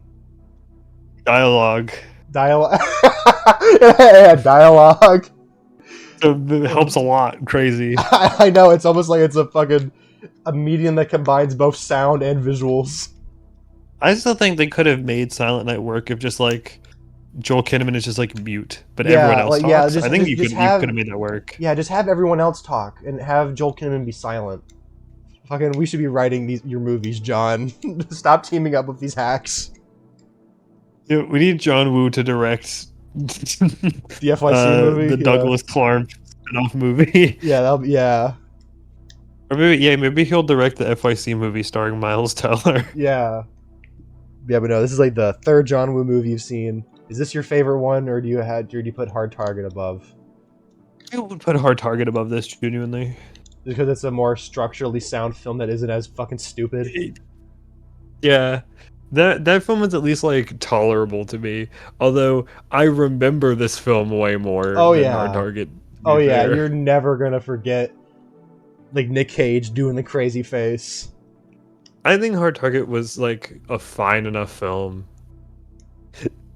Why do you keep showing me schlock action films, Cameron? I want to show you because I know last time we talked about this, or a while ago we talked about Mission Impossible 2, which is one of John Woo's. I think it's his most successful American movie, and it might be his best American movie on an action, acting, and story level. I don't know. Wind Talkers might have something to say about that, but. Mission Impossible 2 is a crazy fucking movie. You know about it because of the Choice original soundtrack. Yes, I do, with Metallica and Limp Bizkit in it. It's a good. I've been getting into the Mission Impossible movies this year, and I saw. Okay, quick side story. I saw Final Reckoning with Tyler. It wasn't opening day. It was maybe a week or so after. We saw it on IMAX. We're leaving the theater, right? We're leaving the IMAX room. And we're walking out, talking about the movie. Oh yeah, the movie was great. We see an employee across the way. He stops and does a double take and looks right at us. He looks at me, and I'm like, okay, I don't know this guy. And he starts walking up towards us. And he's like, hey, Cameron, how you doing? It's nice to see you again. I don't know if he says my name. He may have said Tyler's name, but he's like, oh hey man, it's good to see you again. And I'm like, I don't know you. And I look at Tyler, and I can see him looking him up and down. He sees his name tag and goes, "Oh, hey, it's Jacob." Clearly bullshitting. He doesn't know who this guy is. And I'm like, "Hey, yeah, how do you know this guy? How do we know you?" And he goes, "Oh yeah, I saw you. Do you remember the haunted house that you?" He knows you from Hogan's Castle? I was like, wow, the only other time I've been approached about the haunted house twice. The first time I was in a bathroom. Out of all people to know me from anything, out of all the stuff I've done. Your two most vulnerable places, Mission Impossible and the bathroom. I have all the two plays. I have all the things that I've made that someone would recognize me from. They know he remembered me from fucking haunted house Hogan's Castle. That's ridiculous. I had no idea who this guy was. That's really funny. Now Mission Impossible is going to be fucking tied to that memory forever, I guess. Thanks. Do we want to talk about the Mission Impossible ending? Oh, okay. Or should we wait on that? Spoiler alert for Mission Impossible: The Final Reckoning. If you haven't seen the movie, skip to this timestamp, please. I implore you to skip to this timestamp. So do you want Scamp. to explain it? There you go. There's a next Yeah. sketch. The You want- time scamp. It's like a time travel. You explain the Mission Impossible thing. Okay, so I haven't seen most of the film, but I've seen the ending to it 100 times, cleaning it. It's a good ending. Where Tom Cruise goes into it's like Times Square or something, right? It's like He's like I don't in know what London city or it is. something. He's in some. It might he's be in some London, city. yeah. He's in some city. He goes and he turns to his left, and then he sees a familiar face, and he smiles, and then he turns and to his right, there's another one, and then then he goes to this direction, there's another. There's 4 or 5 people, and I pitched the idea to Cameron that we parody that scene, but it just is 100 different people. We just keep turning in directions, and it's exceedingly dumber and dumber people who keep showing up. The context of the scene is that it's the end of the movie, and Tom Cruise has been separated from his team, right? So this is him reconvening with them, and they're like, "Oh yeah, we're ready to get back to work. We're ready to follow your lead, Tom Cruise." And that's them him turning around, realizing that they're ready to join him again, and they're giving them the nods of approval. So Aaron, you pitched this to me a week before I actually saw the movie. So you're like, we should parody the ending of Mission Impossible, and I'm like, this could fucking go anywhere depending on how this movie ends. I have no idea how it's pitching. So I'm watching the movie and I'm sitting with Tyler, and I'm like, yeah. Now that I think about it, Aaron told me that we should parody the ending of this movie. What's that about? And then you'd show it to me of how we could end one of our skits with doing that shot. But then I pitched it. We should do it to where it's our final skit that we ever make. We should have the main character of that skit being a town square, and he acknowledges and they acknowledge every single character we have ever created for our skit. So it goes on for 7 minutes. 12 minutes. It's but it's just it's more people nodding, and he keeps looking around. He'd be surrounded at this point. They'd be surrounded by guys. but you also pitched it as we edit people into that scene or whatever. Oh, Tom Cruise looks around, oh, there's Simon Pegg, oh, there's someone else, and then oh, here's Inspector Gadget, here's Garfield. I really like your idea, because that means you have to turn around and then there's suddenly, oh, okay, you'll have to censor this. But you just turn around and full costume. Then we have as a skeleton. Because he counts as that counts as a different character. Lego game logic. Yeah. Okay, so on the day we were doing our location scouting, we went around a couple different parks. And so we just kind of went on some nature walks for a while. It was quite peaceful. Yeah. And I was talking to Karen about the idea if there was for your consideration Lego game, how many playable characters you have to choose from, and we kind of did maybe 9. Yeah, world's smallest Lego game roster. It would have to be Lego City Undercover, where you're just different Nolan man. Yeah, just different. Just different. The tree that was in season 2, episode 1 for 3 seconds. I came for the doppelganger boss fight where he just laughs at you because that's all doppelganger really does in the show. So yeah, that was our pitch for Mission Impossible. Good movie, by the way. Good, I haven't seen it. Other than that. It actually, fun fact, it has the Mission Impossible series. It now has 2 Marvel actors in it because Jeremy Renner, friend of the channel, Jeremy Renner, was in Rogue Nation and Ghost Protocol. And the woman that plays Mantis in Guardians of the Galaxy is in Dead Reckoning and Final Reckoning. I didn't know. Sure. Isn't Vanessa Kirby in it too? Yeah. Vanessa Kirby's in Fallout and Dead Reckoning and Final Reckoning. Dead Reckoning. Who is Vanessa Kirby? There's technically 3. She's Sue Storm. Oh yeah. Okay, that's what I thought I knew her from because we saw the Fantastic Four trailer before Mission Impossible happened. And, I saw Vanessa Kirby. I was like, she looks familiar. But I think I know her from something. That's really funny. And then I saw, I forget her name, the woman who plays Mantis. But I was like, I know her from somewhere. Because I haven't seen Guardians, but I've seen Endgame and Infinity War. And she's in those. And I was like, she looks familiar. You should check the Guardians movies out. I kind of hated her character in Dead Reckoning Part 1 because she's the quirky assassin. There's a part where she's in a fancy disco party or whatever, and she's dressed up in a fucking marching band jacket, and she has clown makeup on.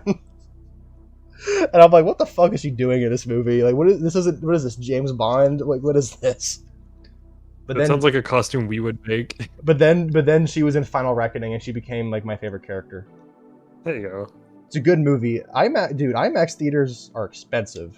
It cost me $50 to go really? there. I don't know. This if is you a would really like... weird summer for films. I'll say that. I know. Like, I think I've said this before, like to you and on the pod. I don't go to the movies often because they're expensive, and I don't keep up with new movies because most of the time I don't really care about new movies. At least like the big movie. I'm not a Marvel guy. I'm not a DC guy.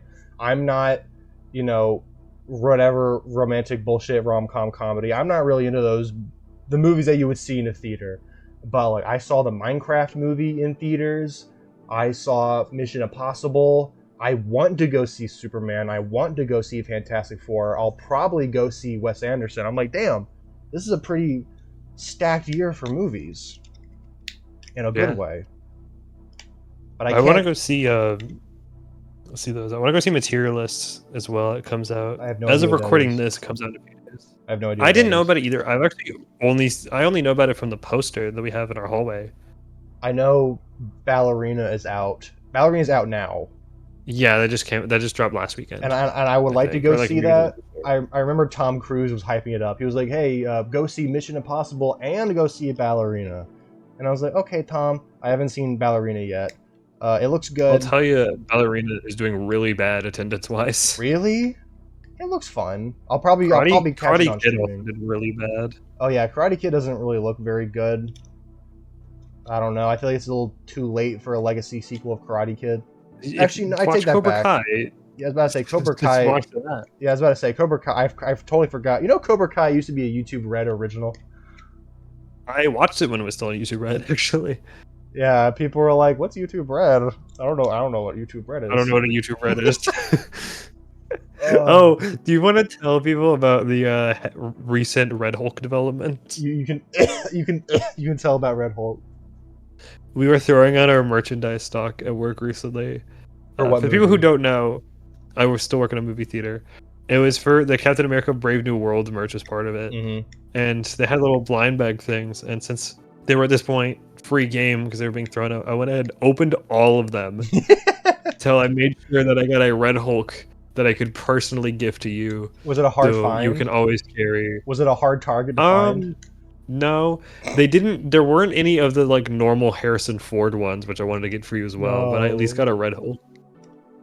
Weird Okay, ass so movie. there's one topic matter I want to talk about before we close off. All right, one more topic. What's your topic? So there's something I feel like we kind of need to revise explanation of. Mhm. So can you explain to people, because you talk about it when you did that video with Tyler, can you explain to people properly what the FYC face is? We've explained what the FYC face is so many times. We have explained it so many times. Okay. The FYC face is a generational disease that passes down from each member of my family. Every third child gets it, where they just have this stupid face. It's just, I can't act. In early FYC and also in the Twilight Zone video, I can't act, so I just have a default emotion where I just look like I'm perpetually puzzled. The reason I asked you is just because I'm trying to make sure we're on the same page of what the FYC face is. No, that's what it But is. I really like you hugging Gavin and then just like looking confused. No, like the part where Gavin goes, "Why did you kill me?" And I look up towards the camera. I think I say in the video that's a proto FYC face before FYC. That would be eventually when you feel ready enough in your heart to watch back through FYC again. We should make an FYC. Like, I think I would love to sit down with you at some point and watch back a couple of the early episodes to try to point out as many from all of us just terrible acting moments. We did do a video like that a while ago and we scrapped it. We But might I have think- to redo that video, but in the style of the Twilight Zone video. We might have to do that. I was about to say, I think it would work way better in that style, yeah. Yeah, And probably not every single episode at once. yeah, we've gotten a lot better We got a lot better at doing these videos. I think if we segmented it and maybe did like 1 or 2 episodes of video instead, that might work a little better. I love the part where like in the Twilight Zone reaction video where Tyler goes, "Are we just bad at making films, Cameron?" Always have been. And I'm like, "What? Us being bad at making films? What are you talking about?" So, no, I think now great. we're okay at making. We're okay now. Oh. The stuff we make isn't good, but it's a lot more fun, and it's easy to tell and give us more of the benefit of the doubt of like, oh, we're just having fun. Yeah, I think I don't know how to explain FYC at this point. Like, at this point, I'm perplexed by what we were going for. I don't know how my career didn't end with FYC. I don't know how I was even allowed to have a camera. It's an injustice. I don't even know how I was allowed to have a camera after a fucking Twilight Zone. Can you imagine being a teacher and seeing a child hang themselves on camera and be like, I should keep giving this guy more camera and more time to film, and I shouldn't be monitoring what he's making.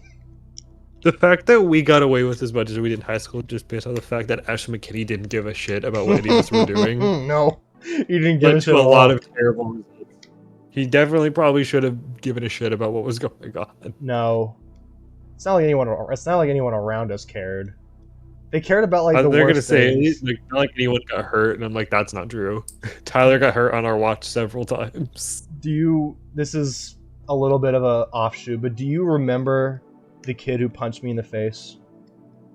Of course. Yeah, so I don't think I've actually ever explained this on the podcast, which I really feel like I should, because this is like a genuine like cornerstone of MFC lore, like genuinely. Like what's the, like a fixed point in time they call it in Doctor Who, where this is a canon event. If you remove this, everything falls apart. So we're in freshman year of my freshman year of high school. I'm in the film club.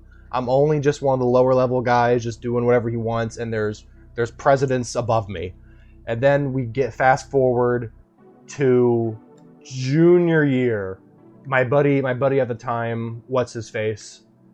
He is the president, along with Sean Carroll, who was in the Twilight Zone video. He helped me film it, and them two are presidents, and they're not doing so much. Like they keep talking about, oh, we'll do this project, we'll do that project, but nothing ends up happening. No one ever starts filming anything. It is the dark ages of my time at the film club, and the guy I was working with, he was kind of one of those like pretentious kids, like, oh yes, I love high art. He wrote an entire concept bible for a short film that never got made, and he was doing all of that, and he like would always like talk down to people and be really annoying. We were supposed to go film something for Ashley for the school news. He was talking to me, and I was like, fucking dude, like, stop talking to people like that. Like, one of these days you're gonna talk to someone like that and they're gonna punch you in the face. And so he's like, okay. He takes a step back, and then he turns around and punches me in the face. So I fall over, and I'm like, oh, I got punched in the face, and they separate us.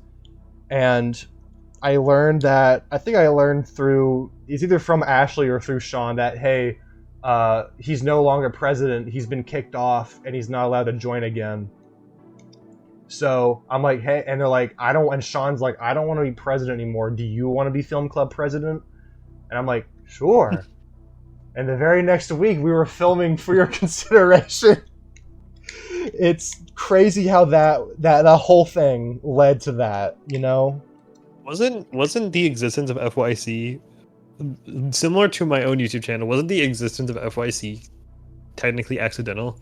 Yeah, because I think I explained this in the commentary track for the Final Consideration, is that Evan and I were supposed to film a short film project, but Evan didn't show up, so I was like, hey, I have this other thing that I can do by myself, let's do that.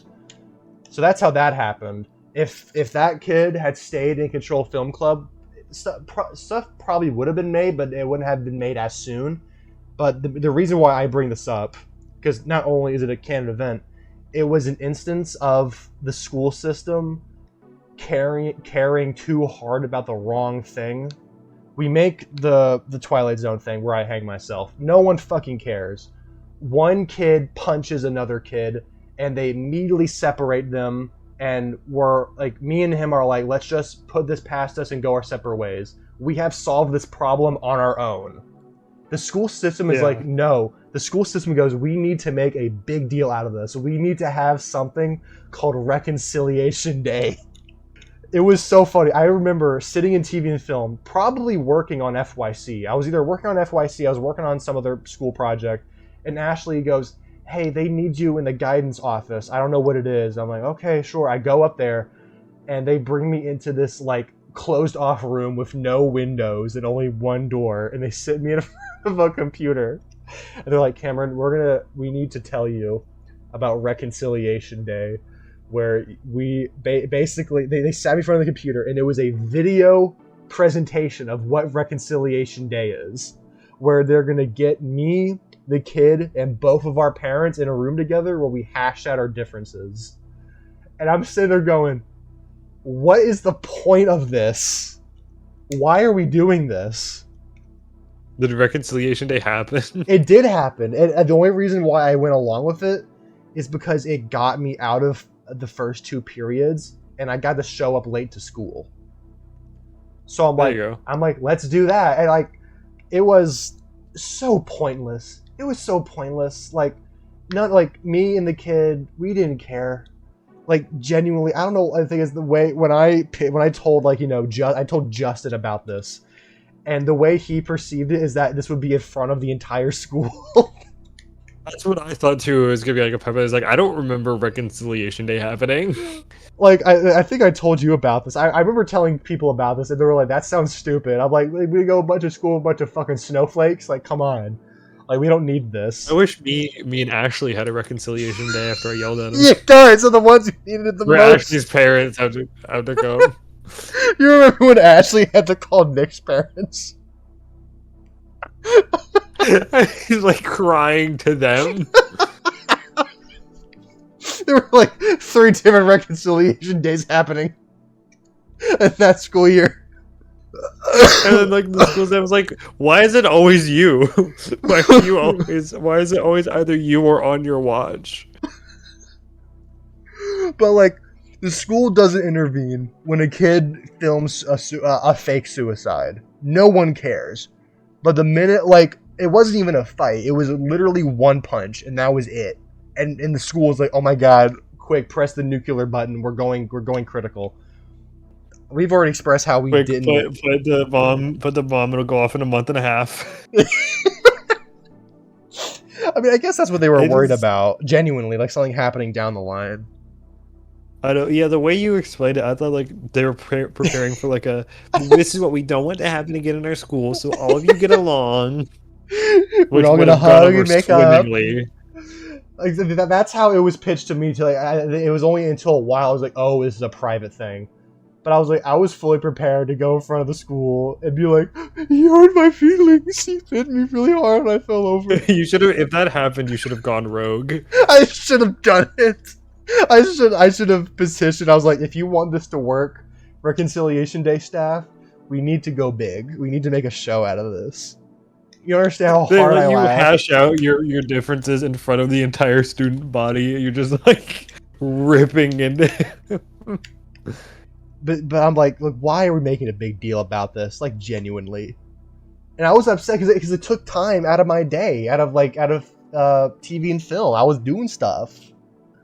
That's not even the point yet. Where like that entire like last year, we literally just like lived in that film room pretty much. Yeah, I know, to the point where like any distraction was like a hindrance to our production. I was like, let us work, please. I don't care about the kid who punched me in the face once.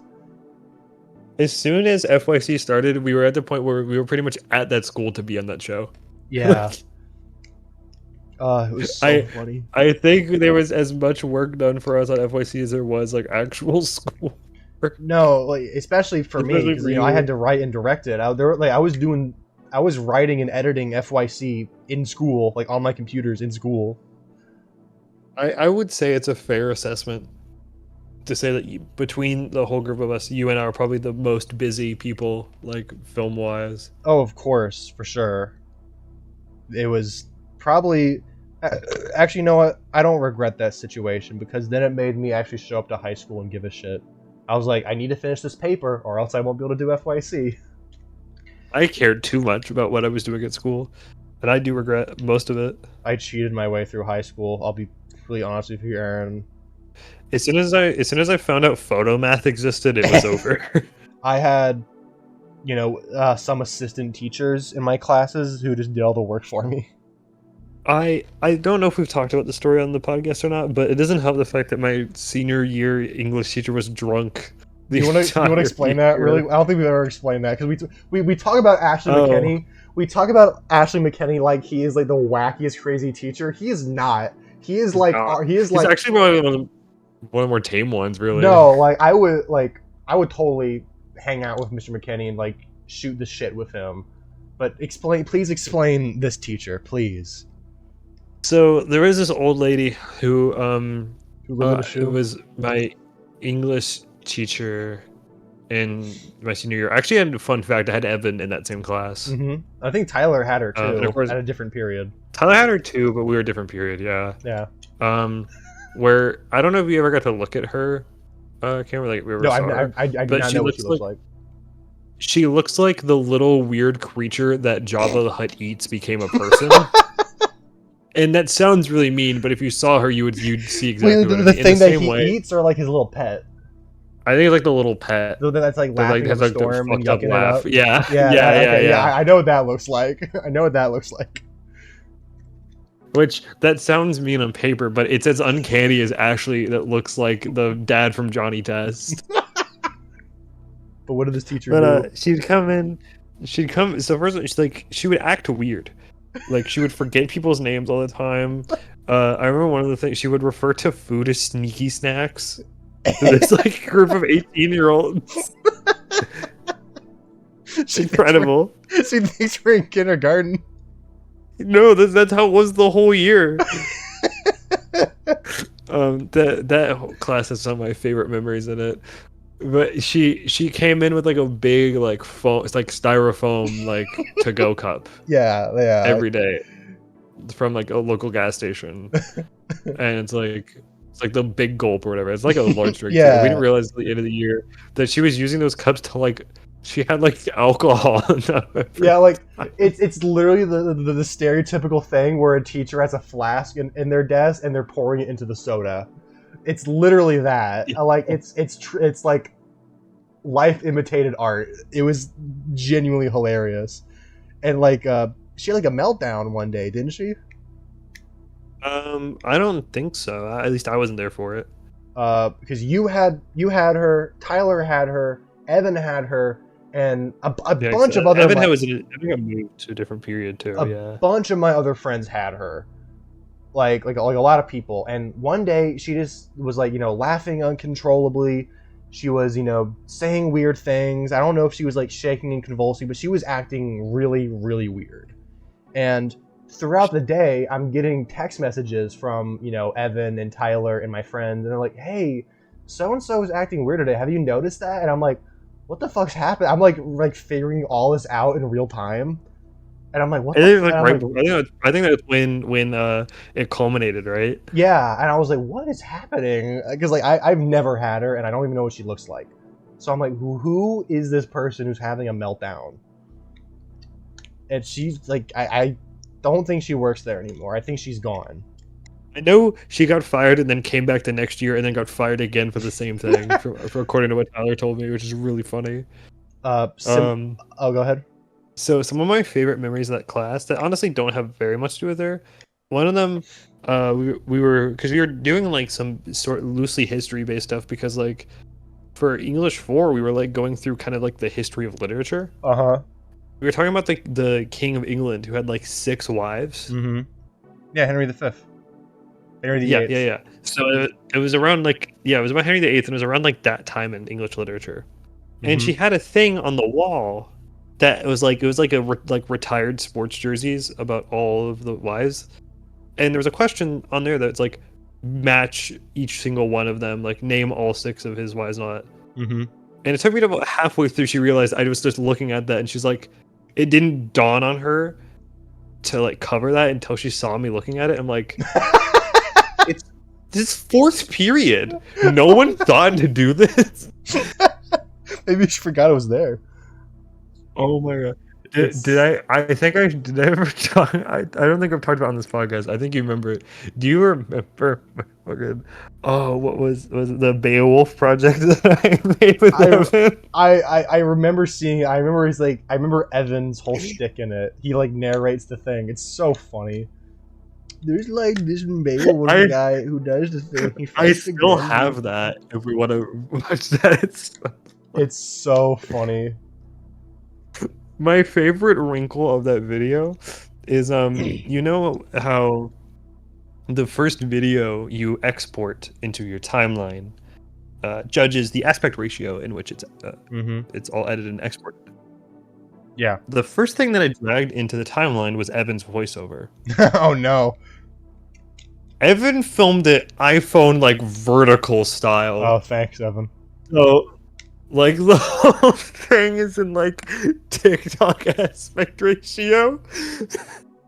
So yeah, not many people can stop him, and the king of this land is really sad. But the Beowulf guy. He comes and saves the day by ripping his arm off, you know? I could have probably redone it and edited it, but it made me laugh way too hard that it was like stuck like that. Because it's 100% a shit post. But the fact that I had any sort of editing credibility and no one else made a video gave me like an instant 100, so it didn't matter what I did. What's also great too is that Evan does the whole thing in one take, and there's like you can hear him take like, a breath in between. Like I keep the in betweens him going like like trying to remember what happens in Beowulf. That's so funny. That's so funny. One of my favorite things I've ever made. Hold on, I need to text Tyler. It's up there now with I made an equally really stupid thing. Did I ever tell you about my Richard Nixon project? I think you mentioned this. Was this for wrestling? No. This was for college. No, you haven't told me this. Okay, so in my second semester, I was taking Intro to Media, and the project was a group assignment.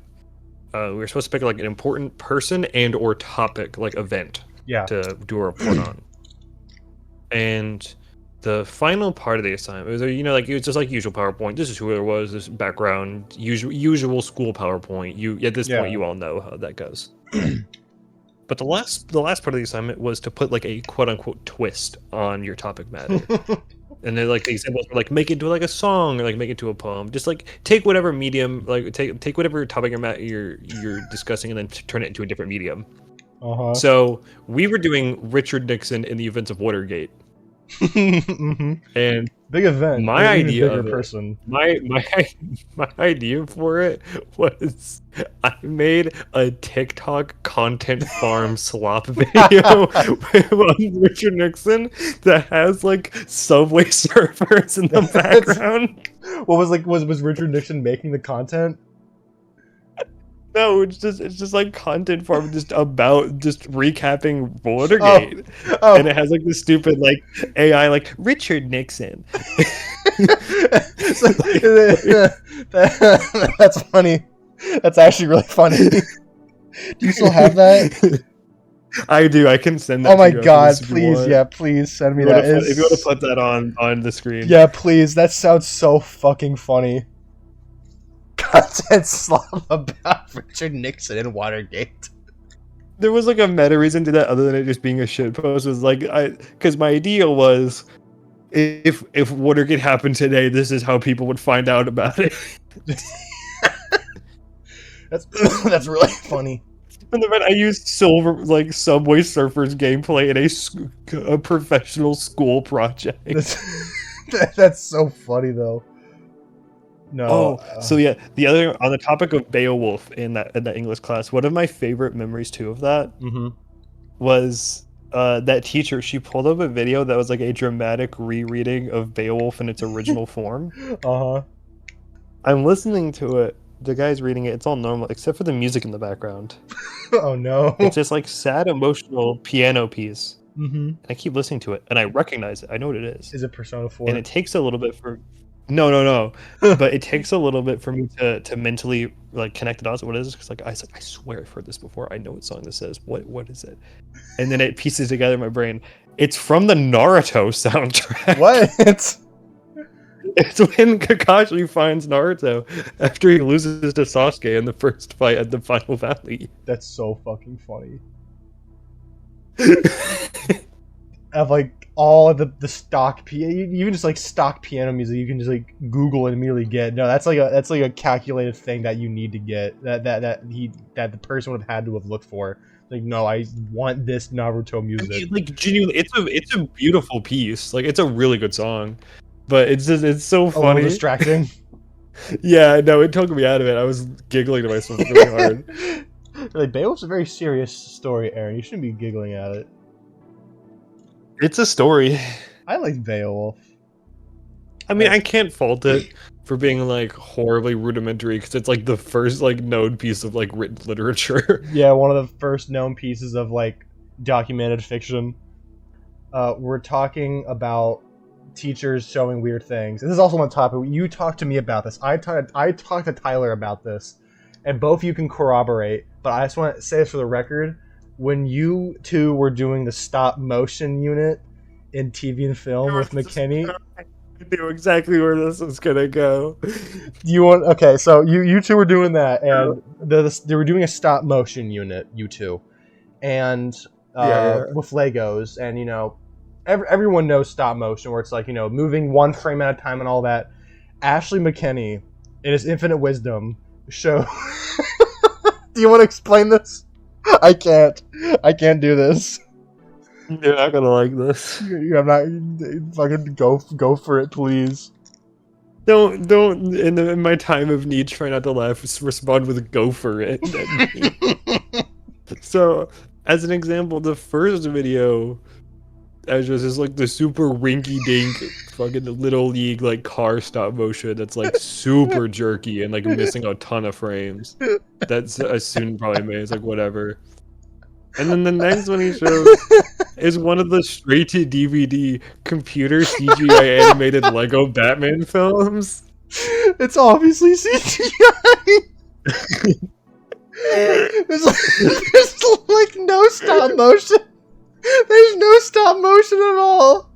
It's literally all computers. And what does he say about it? What does Ashley say about it?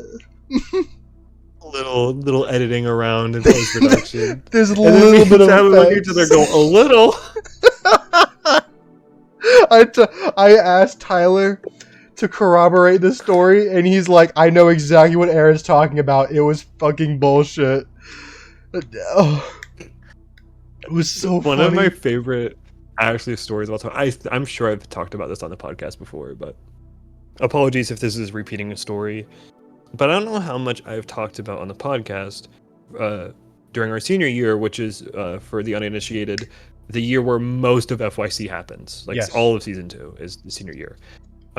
During a lot of my day-to-day, I was helping our school's newscast week to week, and I was the glue that held that together when Ashley wasn't available, pretty much. I was doing a lot of the groundwork to help out and doing, you know, discussing with amongst the rest of the class, whatever, and that was like pretty much like day to day, like my life was pretty much doing everything that involved that film room. Yeah. Once a week at the school news, actually would have a hoorah speech, especially like in the middle. Like there was a gathering the troops meeting every Monday, and I don't know how much I talked about it, but like I've definitely to you guys off camera vented a lot about how the creative process of that whole time went. How Ashley would meddle with people's stuff a lot. Yeah. Once he got all the raw footage. Yeah, he would change a lot of stuff, cut a lot of people's segments out, like either cut stuff out from people's segments or just cut them all together when he got his hands on them. Yeah. And I remember there was a time in one of his hoorah speeches, he was like, come on, guys, I need you guys to pull together. I want to see your guys' creativities. I want to see your guys' like creativity flourish and see what you guys could do. And me and Tyler both just turn to one another and just start laughing. It's like, really? This fucking dude. That's so Which is, funny. I'm pretty sure this happens like right after the whole thing of him calling Nick's parents. That's the wrong kind of So we're like, creativity. really? No, because I remember he would. I remember Be creative, there was, except only if I like it. there was a club spotlight that Tyler did on Film Club, actually. And it was at a time where we were trying to get new members. And Ashley, for no reason, just removed an entire segment. He removed, I think it was my segment, actually. Yeah. Just Because Tyler it was was like like, an explosion at the end. Tyler was like, hey, and now we're going to talk to the film club president. And he comes up to me. I say, oh, hey, Tyler. And then it cuts away from me. And that's it. I'm like, what? And then... You know what's amazing, though? what- In that same segment, there's me taking a dig at someone as the editor that made it in. we were talking about that because SNS, we talked about this before. You guys were making SNS. And Tyler went up to a bunch of other people, went up to Pineapple, and was like, what's your short film about? And it was like, it's about two cops who uncover a crime organization thing. And then it was Tyler that was editing that, I think. And Tyler inserted like the Dragon Ball Z abridged thing where No, I edited. Oh, you I added edited that it. in on my own. Yeah, and what part did you put in? with Tyler's consent, obviously because it's his segment. But I added that in. What'd you add Because in? me and Tyler. Yeah, it's Future Trunks going. It's like, I don't remember what the context is, but it goes, oh wow, I've never heard of that before. And then you insert a clip of SNS.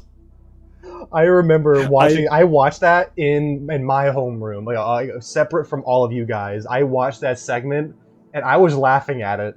And my friend next to me goes, "I don't know what that was." Like completely uninterested. The people who needed to know what that was knew what it was. That's what yeah, mattered. yeah. The plan worked, so I It don't was so care. funny. Well, like, no, it was like literally like so egregious to the point where like the name of their supposed short film was like a word that starts with S and another word that starts with S. It was like, yeah, it was like Saint and Sinners or some stupid bullshit. Yeah, like yeah, yeah. that And it's like, come on. For cutting that. I remember, speaking of the haunted house, That was very petty. we were talking about the haunted house earlier.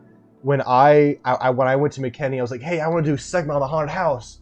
And I was like, we'll have Tyler interview them the week before, and then I'll do the week after with the actual haunted house. And he's like, yes, go for that. That sounds really fun.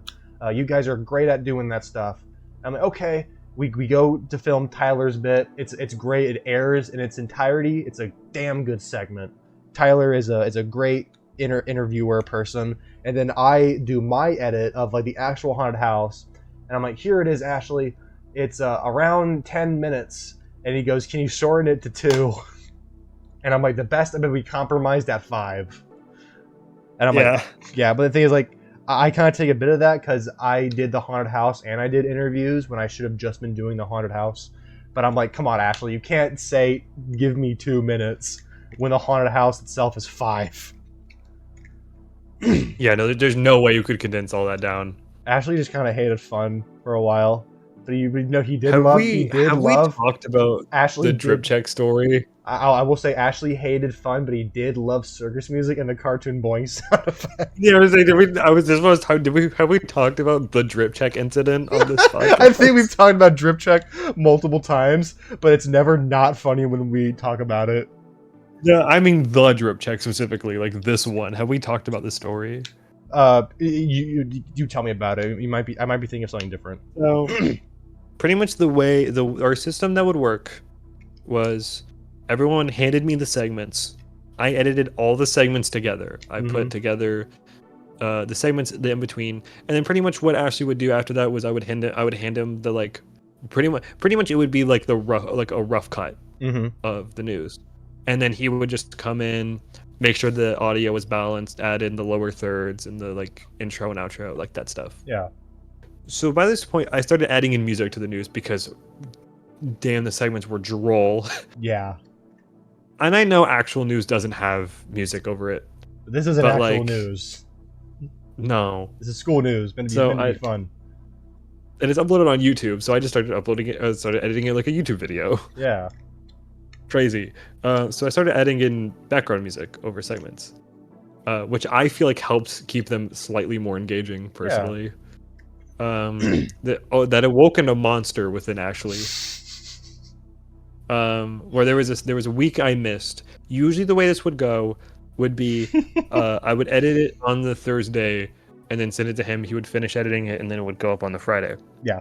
However, I missed a day or two because it was homecoming weekend. There wasn't any class, so I didn't bother coming in because I lived like an hour away from the school and had to commute. Yeah. So I just didn't want to bother coming in and troubling my mom so I could just stay there and do nothing for like 10 hours. Mm-hmm. Although in hindsight, I kind of wish I just went so I could just hang out and edit for like, then hang out with you guys. Don't worry, you weren't missing much, to be honest. Maybe if I was there, we could have actually finished that Broly episode. Yeah, probably. But nonetheless, Ashley was in full reins that week. And his favorite segment, Drip Check, which also just, even in best case scenarios, is terrible. Which also, fun fact that I don't know if I talked about, by the way, you can tell that I don't like those segments when I'm editing them because I'm adding like shitty Mario Paint music over it every time. Yeah. This one, so actually in his brain is like, ooh, music. So almost all of the music that I ended up adding in was like loosely relevant video game music. Yeah. So actually adds like circus clown music. I'm 100. over I'm 90% sure it is the exact same like circus music I use for my videos when I'm like making fun of someone or something. Like but it's unironic. I know, but he's using it as like a genuine piece of music. Which, now that I'm thinking about it, is comedic genius to add circus music over Drip Check that I wish I thought of. Yeah, because that would cook. Let him cook. Although, if I did it under those circumstances, I think they would quickly realize I'm mocking them. And he had like boing sounds over one of the hosts, like slightly jumping out of excitement. But it's like really loud, like you can't miss it. And then I get an angry text from Tyler being like, Aaron, what the fuck did you do? And I'm like, what do you mean, what did I do? I've been home. I remember telling you about it. We both send you angry texts going, Aaron, this is a terrible segment. And I'm like, I'm sure, what do you mean? And you had to explain why it wasn't your fault. You guys immediately blamed me for it, like I did something wrong. It was so goddamn funny. Like looking at it now, looking back at it, it's like in the moment, I was really confused. More than anything, because I was like, I know Aaron would not choose this music, and like no. I was like, something is wrong. I could feel it. Like, what is it? If I found out that my own teacher added circus music over my own work, I would be horribly offended. I know, like, yeah, like, I think they kept doing it though, like the people who ran the segment, but then, like, I don't think they cared. But I'm like, what, like? Oh no, they kept doing. There was like during like those hoorah speeches, there would usually be like at the end, it would be like, okay, like we kind of sat in like a semicircle. Yeah. Like we formed like a U shape around Ashley in the center, and he was like, we were kind of going around a circle, and like, what segments do you want to do this week? You do this. We got like this sports game. You want to go interview people about that? Yada yada, whatever, right? Ashley would like actively try to push them to do more Drip Check, like genuinely. Everyone's loving Drip Check. Ratings are really high for Drip Check. Power Hour is a little bit low. We could probably push Power Hour back maybe 3 weeks. No one's gonna miss that. But we need Drip Check. Yeah, let's keep pushing Power Hour to the ass back of these fucking shows. Me and Tyler are drowning over there. The algorithm demands engagement. We could bitch about Ashley for hours, but there is one story I do need to mention that I don't know if I've talked about. What's your story? So, you know this. I've vented to you about this a couple times. I'm not gonna like this. So, I would argue I probably worked the hardest out of anyone on that broadcast, like on the newscast for the whole year. Either you or Tyler, I would say. Yeah, probably. It is you. I hosted and edited all together my entire segments throughout, like not every week, but several times. Like off and on, Which were the TV and film Power Hour. Yeah, I was like every once in a blue moon I did one, but yeah, I hosted the TV and film Power Hour. I did a lot of camera work, especially for Tyler, and I helped do camera for a couple other segments. I edited together other people's segments when I was asked to. Not even just like the making sure it was added in, adding in music and all that, but like I edited full segments as well. Yeah. And then edited together the whole newscast and put it together throughout most of the year. Not every single episode, but through I would say at least over half of the school year and all that. By the time of the final newscast, there's like a whole credits list and all that, and the only thing I'm credited for as being the anchor for the Power Hour segments and nothing else. Are you kidding me? I remember looking at It that is, and going, really? Like, I think we were on like the same. Like, I think I was credited as an anchor too. And I'm like, I shouldn't even be fucking on this credit list. I was in there like maybe twice. Like why are me and Aaron you credited? and I are Like why, equally, yeah. Yeah, like why are we equally on here? Aaron is like, I'd say like you're like a producer. You're a producer and editor. Yeah. The fact that the yearbook gave me more credit than the actual newscast is really funny. Were you credited for the newscast in the yearbook or for the film club in the I'm yearbook? pretty sure I am, yeah. I don't know. I only took a There's picture also, of the film club thing. Do you if you had to talk to your past self from high school that was like doing FYC, would you tell him like, dude, just do something else? Well, I'm of the big idea of that everything happens for a reason. Yeah, that's fair. Yeah, that's my thing. And while going back, and I'm like, oh, maybe I could have done this movie instead of that movie. Oh, I could have done this joke instead of that joke, or I could have, maybe don't film outside that day. Like, that would have probably changed at least the time when I would have learned something. Like, if we didn't do, who knows, maybe if we didn't do Ultra Q on a hot day, maybe I wouldn't have learned the lesson. Make sure your cast and crew have food and water. Maybe it would have taken me a long time to learn that lesson. Who knows? Because on every you don't want to work with Nick. Yeah, on like every shoot after that, I've learned lessons. Like, they aren't good, but in terms of like, we know how to be a little more prepared. We know to prepare for weather. We know I should probably get food for everybody. Yeah.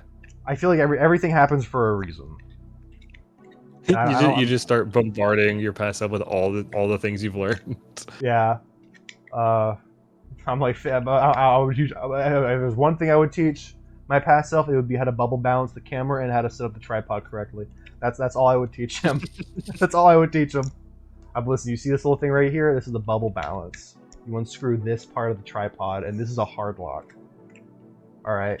By the way, here's $2 for a so power. Our camera's not Tyler. weirdly like tilted. Yeah. Thanks, Ashley. You did teach us the fucking bare mechanics of the tripod. Thanks, Ashley. I wish we used the camera dolly more. Well, we tried, but we didn't like using it. To be honest, I think there were more times where one of us just got on a chair and rolled around in it for a makeshift dolly. I do remember that. Because the tripod was very cumbersome. The dolly was very cumbersome and we didn't like using it. There's like one shot of it in the Babylon gag reel where we're using it for the opening, and it just looked terrible. Yeah, I remember that. And it looked terrible, so we're like, fuck it, we'll go handheld. I love FYC It'd so look much. better if we just... I remember, I think there was like, yeah, there's just shots. One of my favorite, I think it's the end of Noddled, I want to say. It's either Noddled or Babylon. But you like go back inside and like walk around. I think it's the end of Babylon, where you walk out and there's like multiple shots of you going in the hallway and then you go outside or whatever. Yeah. Where, from my memory, you could correct me if I'm wrong or if you want to pull it up in the editing, but I swear we shoot it like you're in a fucking Resident Evil game. Yeah, it's like different. Yeah, you never bring that up. This is the first time you brought that up, but I'm like, holy fuck, it is like fucking Resident Evil. I'm like going around the Spencer mansion. Editor, take that scene, but add like the RPG music on top of it, please. Put like Resident Evil music over it and add like the foot sound effects, please. Please. I think that's a good point. I think we should just end it on that. Yeah.